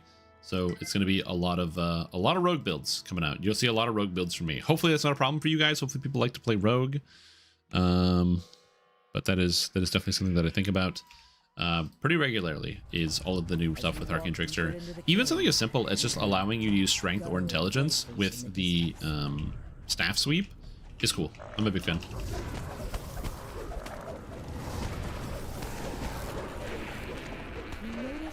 Oh, instant kills are too fast. I still like how like closed in Keeping the Borderlands is, like how low the ceilings are. The stout iron lock on this door. Answers to swap and click in public areas. Yeah, people have wanted the ability to save enhancement sets forever.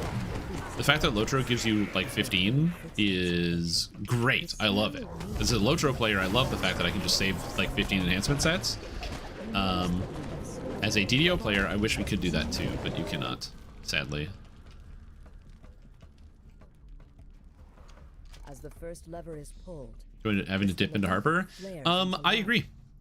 I think it should at very least have gotten intelligence to hit somewhere. It gets intelligence to damage because you can get the spell, of course, get intelligence to damage, but it doesn't get intelligence to hit inherently in the tree, and that would have been really, really nice. So that would be something I would have loved to see them done instead.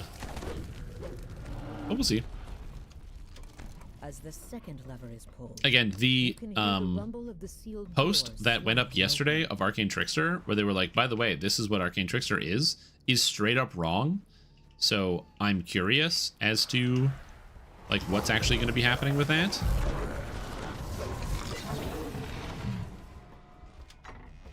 As you open the door, a massive bugbear growls and attacks. Oh, then his name is Word Horsebane. There's something great about that. Ornate key on the table in the far corner of the room. Other item upgrades happen. Old DDO design is not quite the same as modern DDO design. I will say that. So I don't entirely agree with the assessment of. Oh right, I'm a monk. I don't entirely agree with the assessment of like items becoming obsolete. For example, when Sharn came out, it didn't make most of the items in Ravenloft elite or like obsolete. When Feywild, it didn't make a lot of the Sharn items obsolete. Isle of Dread was probably the first time where it made a lot of the older items feel obsolete because, at least in the modern, the kind of the SSG era of DDO, specifically because Isle of Dread kind of eliminated the need for any pre-Isle of Dread weapons to exist because of the weapon crafting system, but you were still using like old gear sets. The part of the family set still used and was used in a whole bunch of different builds. The next big shift came with Myth Drannor, but again, even thanks to the item sets and all the other tools we have access to now, you still have people that are using a lot of these things. I actually think DDO does a really good job, surprisingly, because of how slow the progression is from item to item. It's not like a lot of other games where, like, you know, if it's a new WoW expansion, when the level cap goes up, the new items are 10 times more powerful than the old items. That's not how it works in DDO. They're incrementally more powerful. So you can swap around your whole gear set and maybe squeeze out an extra 2 points in the new expansion versus the old expansion, but it's like really incremental. It is a slow, or it's a very slight increase versus something that's like massive, if that makes sense. And the sound of grinding gears can be heard somewhere in the cave. Metamagic affects attacks, especially Quicken. Metamagic. Oh no. So Metamagics, they went the other way. They actually don't affect them at all because now they're instantaneous. So you can do them while taking other actions now busy. So, for example, if you're attacking, you can press the Mage Hand button and your Mage Hand will do something while you're attacking. They just don't have an animation at all. So it's infinitely better. It feels so smooth. It's like a rune arm, yeah. It's super smooth. They're beautiful. I'm a big fan. This guy wants them. Here you go. Have the boots.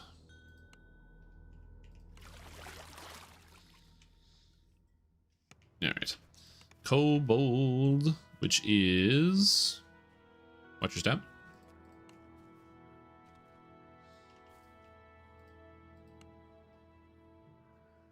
So yeah. I'm gonna be real. Lamortia makes a lot of gear feel bad. But the problem with Lamortia is that because Lamortia has a really high investment into actually going in and making all of the items, not everybody is going to do it, which is a genuine reason that many people would still keep using a lot of their older items in the first place, is because of how long it might be as a time and energy investment to replace some of the gear. It might say, which might be a weird thing to say, but it is very true. Like I said, I'm not saying Lamortia gear is bad or not usable by a large portion of the population, but there are people that don't necessarily need to fully kind of dig into it. On top of that, especially when we look at raid gear, Duke Threats Old and New, Den of Vipers, these things are super, super strong. I think Lamortia, I don't think was as big of a shift as the systems work that came in with Myth Drannor. I think Myth Drannor with the Sun and Moon Augment stuff really did a lot to kind of change how we look at like modern items. An elderly kobold demands your attention, calling for the cessation of hostilities. Isn't like Vecna gear still good? Yeah, Vecna gear is still good. The 3-piece item sets give you a ton of stats and are relatively customizable. And if you're not using like full set augments, are great. Again, I think a lot of the bigger problem... Oh, right, the key. I think a lot of the bigger problem is that the... if you are like super endgame and you have loads of set augments, then yes, Lamortia and Myth Drannor was like a insane ultra power creep.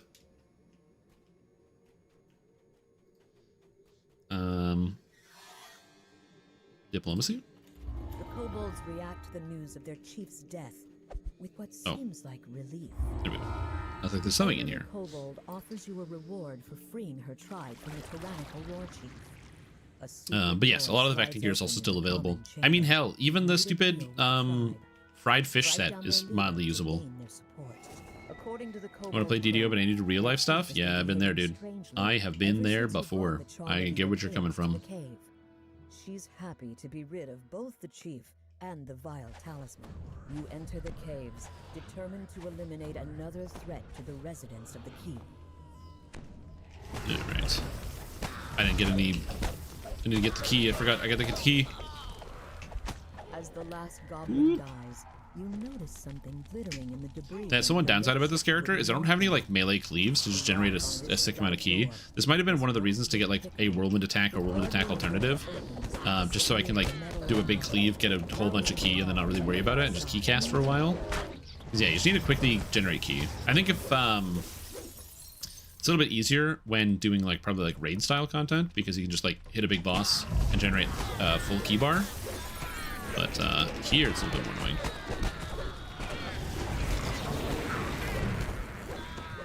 Although the spells don't take key. It's just Draconic Devastation, right? Yeah, and it's only 15. Opens, a small goblin cries out. Me, Chief, now. You go away. Dump some points for Quick Cutter. Yeah, I just don't want to use it. That's the thing. I'm using Primal. I got Draconic because I'm going to be using primarily Draconic. Or am I going to be using Fate Singer? I don't know. I have no idea what trees I'm going to be using. I haven't really figured that out yet. Ruin and Greater Ruin on Monk? Huh? With the melee stats? I mean, why don't we just go in every direction? Seems horrible. It's probably a T5 Fate Singer angle, if I had to guess, but the reason why T5 Fate Singer is specifically because Fate Singer gives an extra +1 to spell DCs on top of everything from the Transcendence effect, and Cut the Strings is just disgusting, so there's no reason not to use it.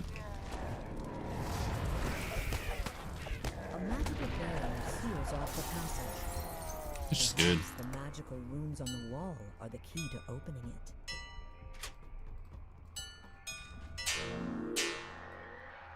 Yeah, the Draconic Aura will help out a lot.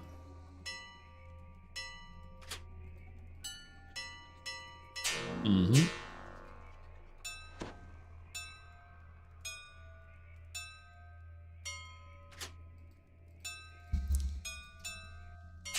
Here we go.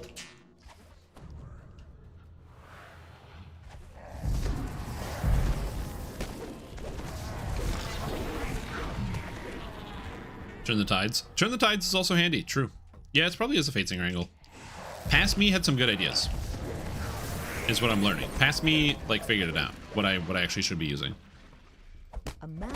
Some more key. Thank you. Actually, I have lots of key, so I don't have to worry about it.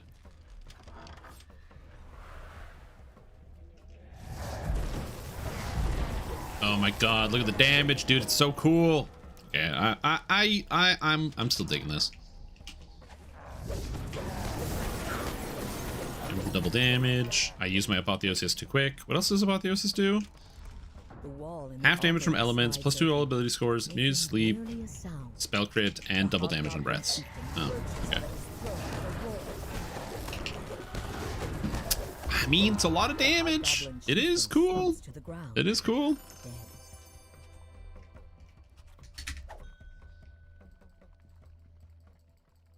Man, dude, Dragon Disciple's so sick. I understand why people don't love it for the end game, because hybrids are bad at the end game.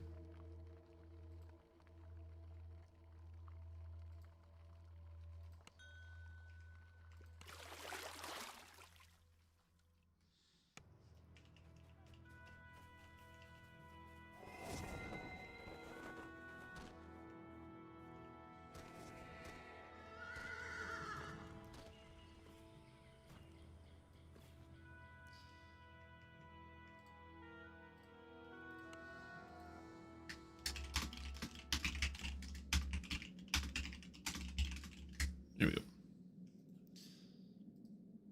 That's how bad its combat stuff sounds. I actually really like the sounds. I like the jingles of Fate Singer, personally. And also, I'm not going to be using any of that. But even if I did, I actually do like the like the little jingles. I like it. It adds flavor. Also, isn't that part of like ambient audio? Can't you turn it off if you don't like it? Your damage spells and views doesn't hurt too much. Oh, like the crit? I'm dual wielding though. 120 unless you're in animal form or using hand wraps. Yeah, it's fine. I'm dual wielding. I have 2 weapons. I have warhammers. Some of you might be hand wrap users, but I am a hammer. I want to have the opportunity so I can, when doing raids, I can go up right behind the boss and hammer him in the ass with my spells.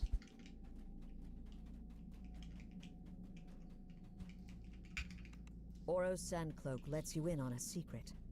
Chief Bloodgleam has been lying to the Outlanders about sending their comrades to join the cult. Surprise inspection. Prove that Outlanders are being killed as sacrifices instead. Yeah, this character just feels good. It will destroy their I love loyalty to the chief.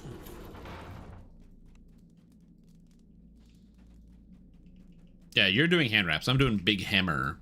The main reason I think Big Hammer might be better is literally just because of Soniar. I think that Soniar is so good, it makes you want to use Big Hammer. The Gnoll nods in agreement. You've convinced enough Oh, it's just such a good weapon. to turn against Soniar, DDO. cultists.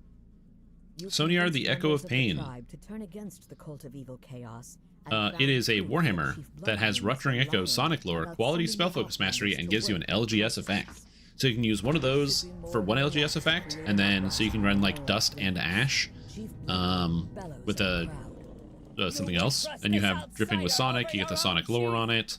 Have you I think it's fine. everything the cult has done for you idiots? And Quality Spell Focus Mastery on a weapon. I mean, the convenience level's off the You have charts. something that will convince them. You hold up Grave Maw's bloody Welcome. chain and reveal that We you found it in the chief's shrine. Chief said Greymoor to the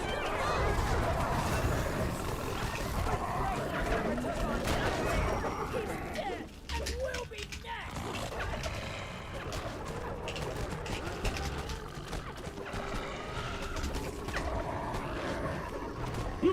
Also, I just realized we haven't fought like any Reapers this entire time. So I'm like, I just like that one Reaper spawn. I was like, huh, that's weird. You think you've But won build. against the This is odds? meat and potatoes, 2-weapon fighter, more caster focused. What do you call it? Not a single cultist remains. Or like more caster focused Dragon The Disciple. Outlanders cheer, relieved that they can finally leave the borderlands behind. Those fools! I can't believe. Warhammer they Fantasy, took the dude's hitting 40,000 times. With True. Chief Bloodline I am and the other Warhammer cultists out 40,000. of the way, Eula and Oro can finally escape into the wilds together. All right, As they total turn to leave, chaos. Eula tells you to hold on to the charm. We of have evil total chaos, she gave you. and we Peace you have defeating the Cage rest of the Beast. cult. Yeah, I'm living that Warhammer 40,000 by using my hammer 40,000 times. I still haven't played Rogue Trader. I will someday. Someday I will. Just you wait, you guys. You'll be like, oh, Strim, did you play Rogue Trader yet? I'll be like, yeah, I did. And that'll be the end of that sentence. And no one's gonna ask me anything after that. But we'll see.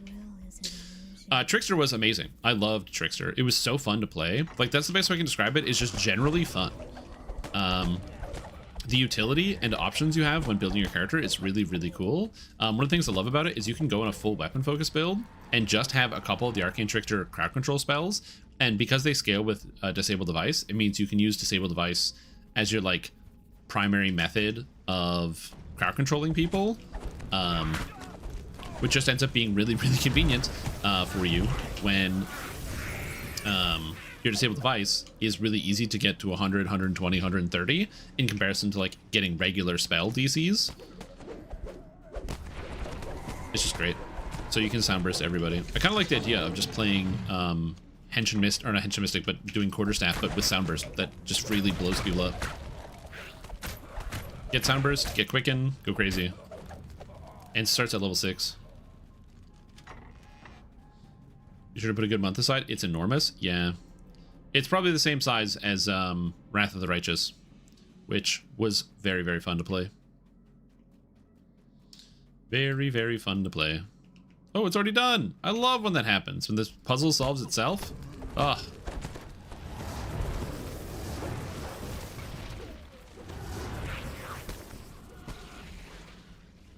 I don't see the note anywhere. Whispery voices call to you.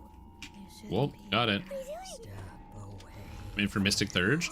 Yeah, I've talked about this like when we were going over some of the stuff. So the problem I have with Mystic Thurge is, as cool as Mystic Thurge seems to sound, it has a pen and paper problem, which is actually an issue that admittedly Dragon Disciple also has. Not Dragon Disciple, Arcane Trickster also has, which is that you can't do two things at once.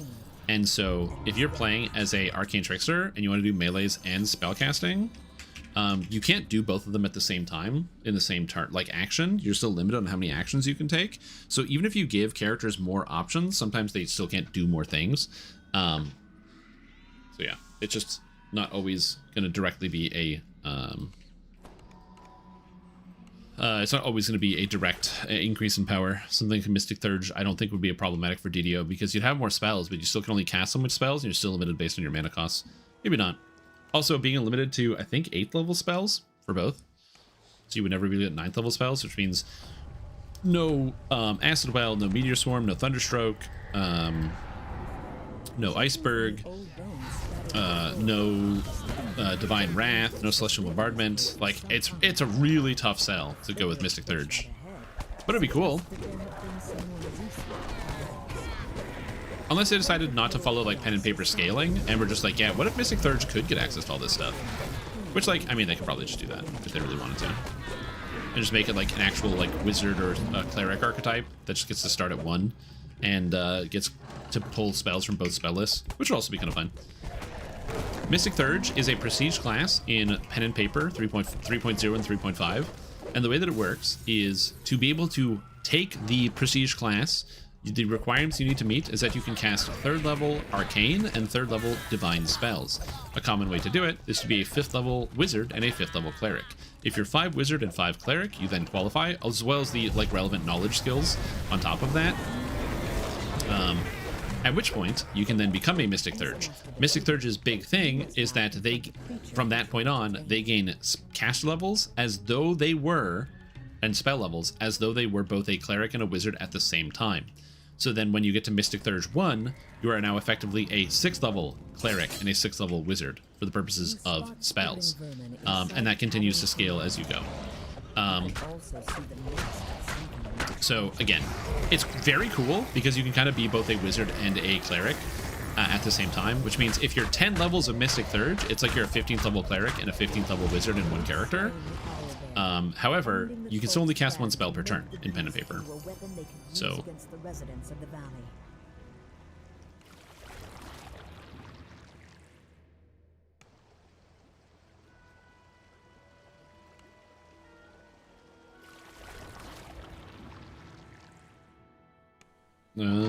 okay.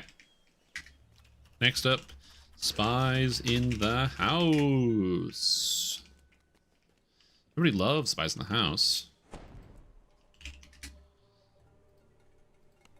Let's go do Spies in the House. How do I teleport? Teleport to House D, Arm Shop. So yeah. Was it 3rd? I'm pretty sure it was 3rd.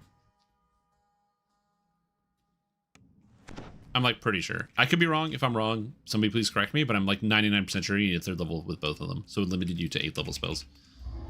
But if it is only 2nd, I will admit that I don't know what I'm talking about. Actually, even if it's not 2nd, you're still limited because you can only take down levels of a prestige class. Because most prestige classes were designed so that way you, it was like 10 levels or whatever, and then 10 levels of your prestige class. In the more modern editions, not more modern, in later printings of different books, they kind of changed that philosophy pretty heavily. But yeah. But again, I could be wrong about that, and I'd be willing to accept that my memory of the prestige class in the DMG of 3.5, a book that I have not looked at in 8 years, probably. Last time I did 3.5. So yeah. Enter defenses since the last until the turn next turn. All the defenses needs to make an opportunity without using a reaction. You can make your reaction against melee attack and reach more than 5 feet within your reach. Ah, interesting. Free actions are good? I don't know. Are you sure about that one, Bobby? Are you sure free actions are good? I played a lot of games. I'm not convinced.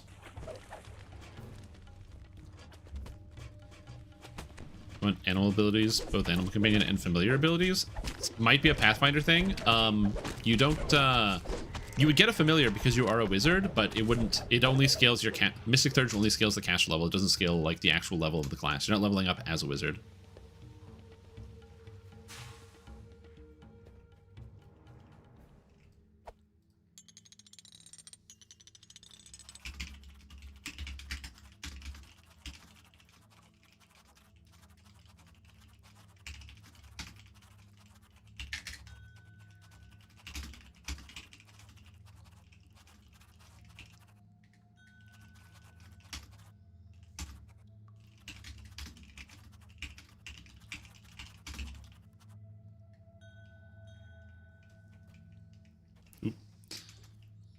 Somebody in my group did something amazing. They said, hey, I'm a casual player, so I don't know where all the quests are. And I was like, oh, sorry. I will do my best to let you know where more of the quests are. Wait, is it the Anvil Smith or the Hammer? Amplifier or the Hammer Smith?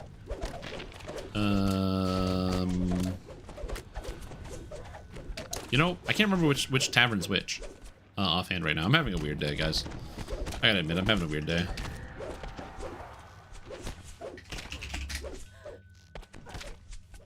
Whoa. Rooting for Bladesinger archetype? What?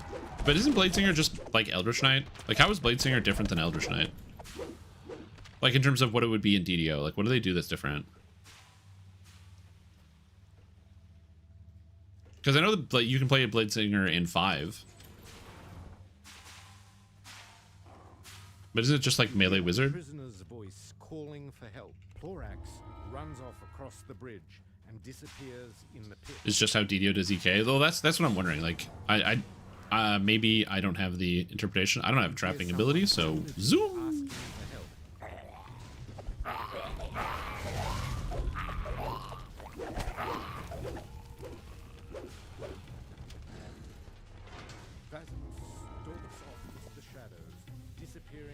I can't stop the oil trap. Burn.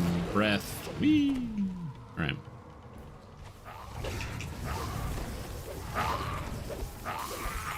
We had Bladesinger spells as SLAs? Like, what are they? Like, again, I played with somebody in a pen and paper campaign that went to level 4 who was playing a Bladesinger. Outside of that, I don't really know what it does. Because I ain't about to buy another 5e book, considering they're, like, moving on to new projects. So I could look into it and learn. But what if I didn't, you know? Which I think to myself all the time. What if I learned this skill? And then I'm like, what if I didn't learn this skill? What if I just, like, had somebody tell me about it? Then I don't have to learn it. It's different because Bladesinger is good. I mean, Eldritch Knight is currently, like, one of the best trees in DDO. It's very, very, very good. Or do you mean it's good because Eldritch Knight is bad in 5e and it's actually very good in I know Bladesinger is actually good in pen and paper.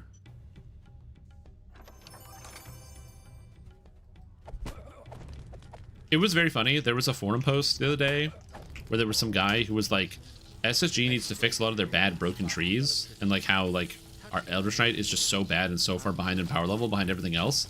And there was just this deluge of fucking like DDO experts who were chiming in, like actual DDO, like people who play the game a lot, who were like, what are you talking about? Eldritch Knight's insane. It's got this, it's got this, it's got this. Huh? Hmm? I just thought it was kind of funny.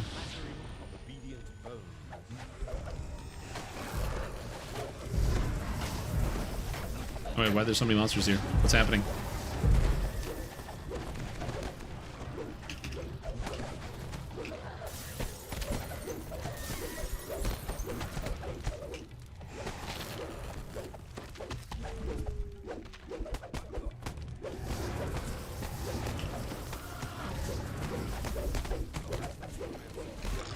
So be it, he says, as he dies.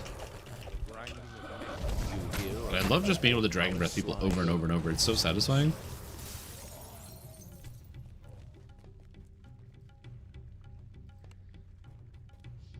Oh yeah, for sure, for sure. It's mostly that I'm just like, you know, specifically I'm wondering from Tim Doors, because you want Bladesinger archetype. Like, what do you want to have happen in DDO that we don't currently have that the Bladesinger could do that it would be different? I'm not even saying that it has to be, like, mechanically different. Do Bladesingers, like, literally sing? Are they, like, melee bard sort of things? I don't know. I don't know what Bladesinger does. I know they use Blade Song, and that something happens. I literally couldn't explain it other than it just seems like a good melee caster archetype, and we already have that in DDO.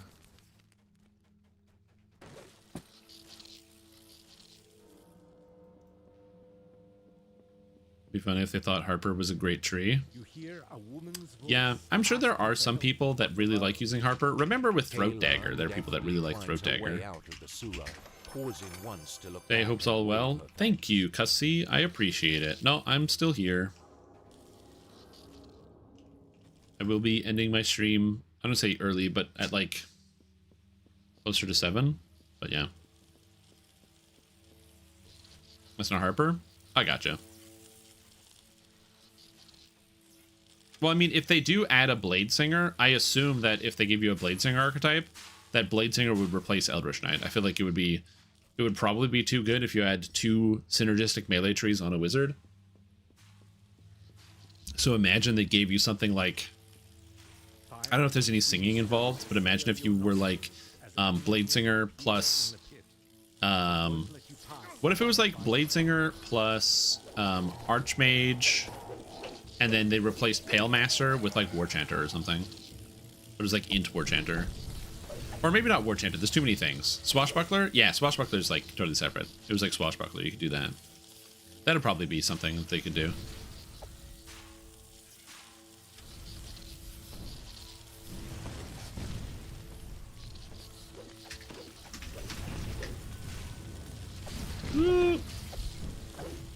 Why am I meleeing these guys? What am I doing? I'm a spellcaster. Racially restricted to elves? Wow.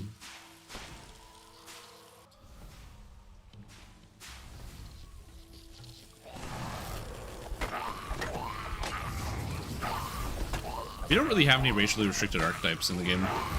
They might do something like that. People have wanted like Dwarven Defender forever. And so if there's a racially restricted archetype like Dwarven Defender where you could just like do that, that'd be kind of cool.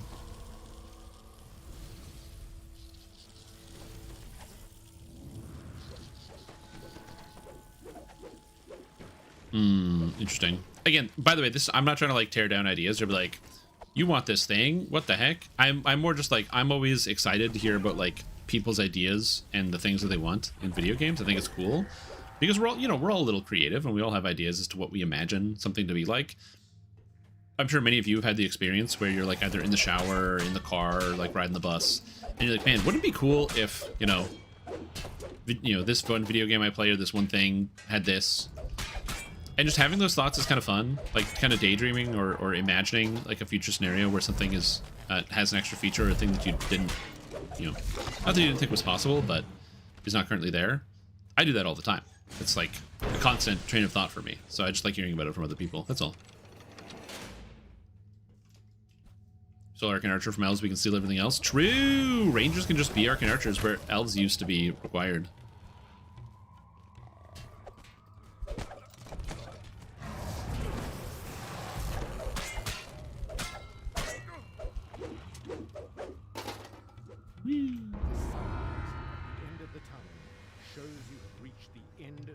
All right.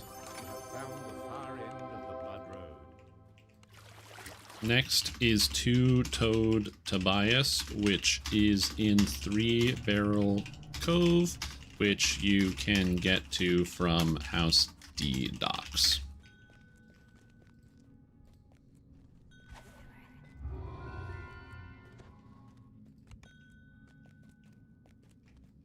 Two-Toed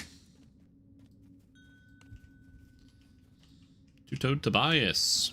Let's go. They also just make the Harper tree decent.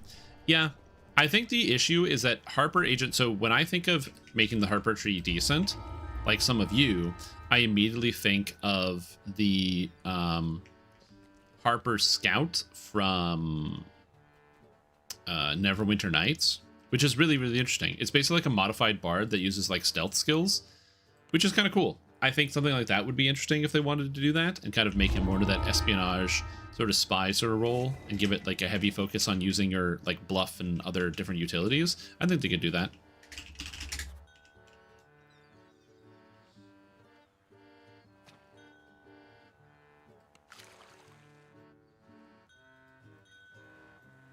The Weeping Cove is rumored to be a resting place. Did Harper Agent Tree, who did the D&D movie The Harper Agent, come out?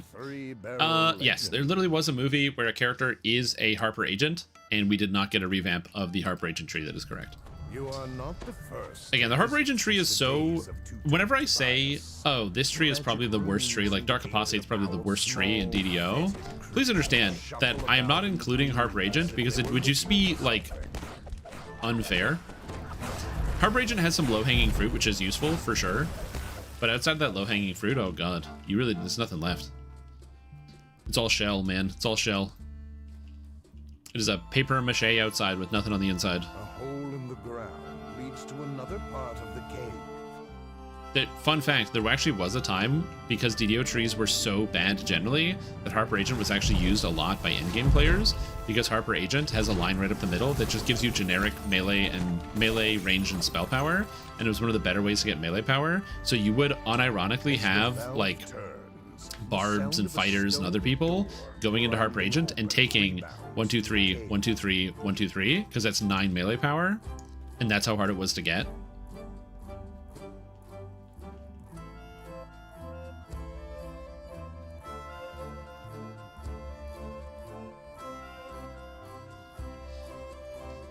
Yes, that, and also, as it turns out, a lot of monsters that are constructs, any constructs made since Sharn, like new construct models, they don't take rust damage because they weren't added as constructs. It's just a funny thing. Dude, it's so cool that I just fear everything. Oh man. Okay, I like this. I'm having fun. I'm having a blast. The wind from the east dwindles and dies.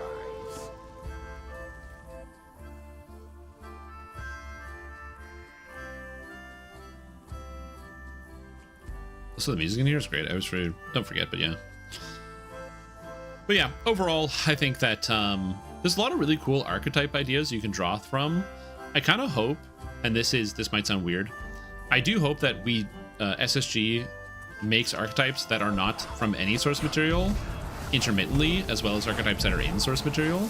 The reason why I say that is because I think that sometimes the coolest ideas come from when you're just like thinking about something for a long time.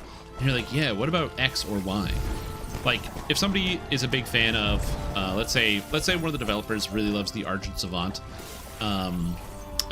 force-based Savant character, and they really wanted to bring that to life, they should do that. They should get inspired. They should look for multiple different ways to kind of bring this character into the limelight, and then do it. I think that'd be awesome. Make Argent Savant, please. Not because I want it, but because you want it, SSG. You know that.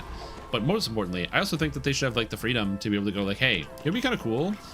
What if, somebody was like, what if we had like, I don't know, some type of like,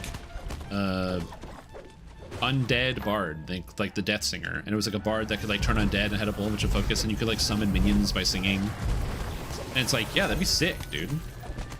I would love it if we had something like that. Would we ever get something like that? Probably not, but it'd be neat if we did. Also, this guy's immune to Jade. What the hell? I don't know, you could be immune to Tomb of Jade. We want Oakheart? Oh man, some of those old archetypes are so neat.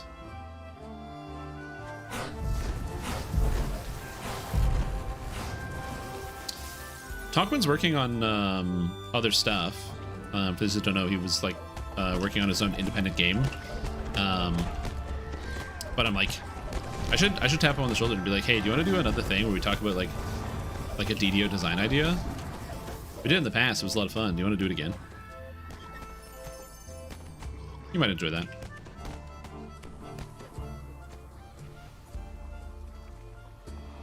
Do we get Archetype Completionist? I mean, that'd be kind of cool. I wouldn't hate it. Although I'm going to be honest with you, if there was an Archetype Completionist, I really feel like there should be a triple. Gouts of flame stream from the nearby. Like, it shouldn't be Archetype Completionist. It should be Archetype Triple. It's just like Racial Lives.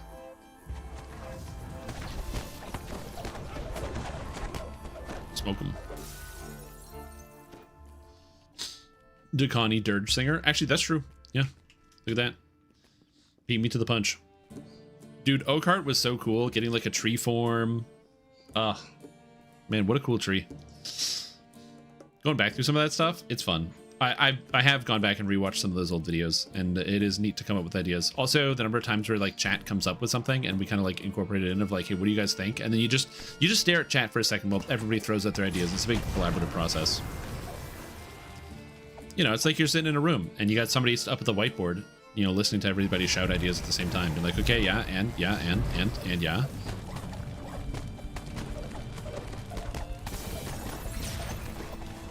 If I was to do that in the future, I would probably want to use like one of those shareable drawing platforms, as opposed to just doing it in a shared Google Doc. Use like one of those things that's like where we can like just like draw and/or quickly put stuff together. I'm assuming we have a range guy. Yeah, we do. Nice. Open, revealing dark waters beneath.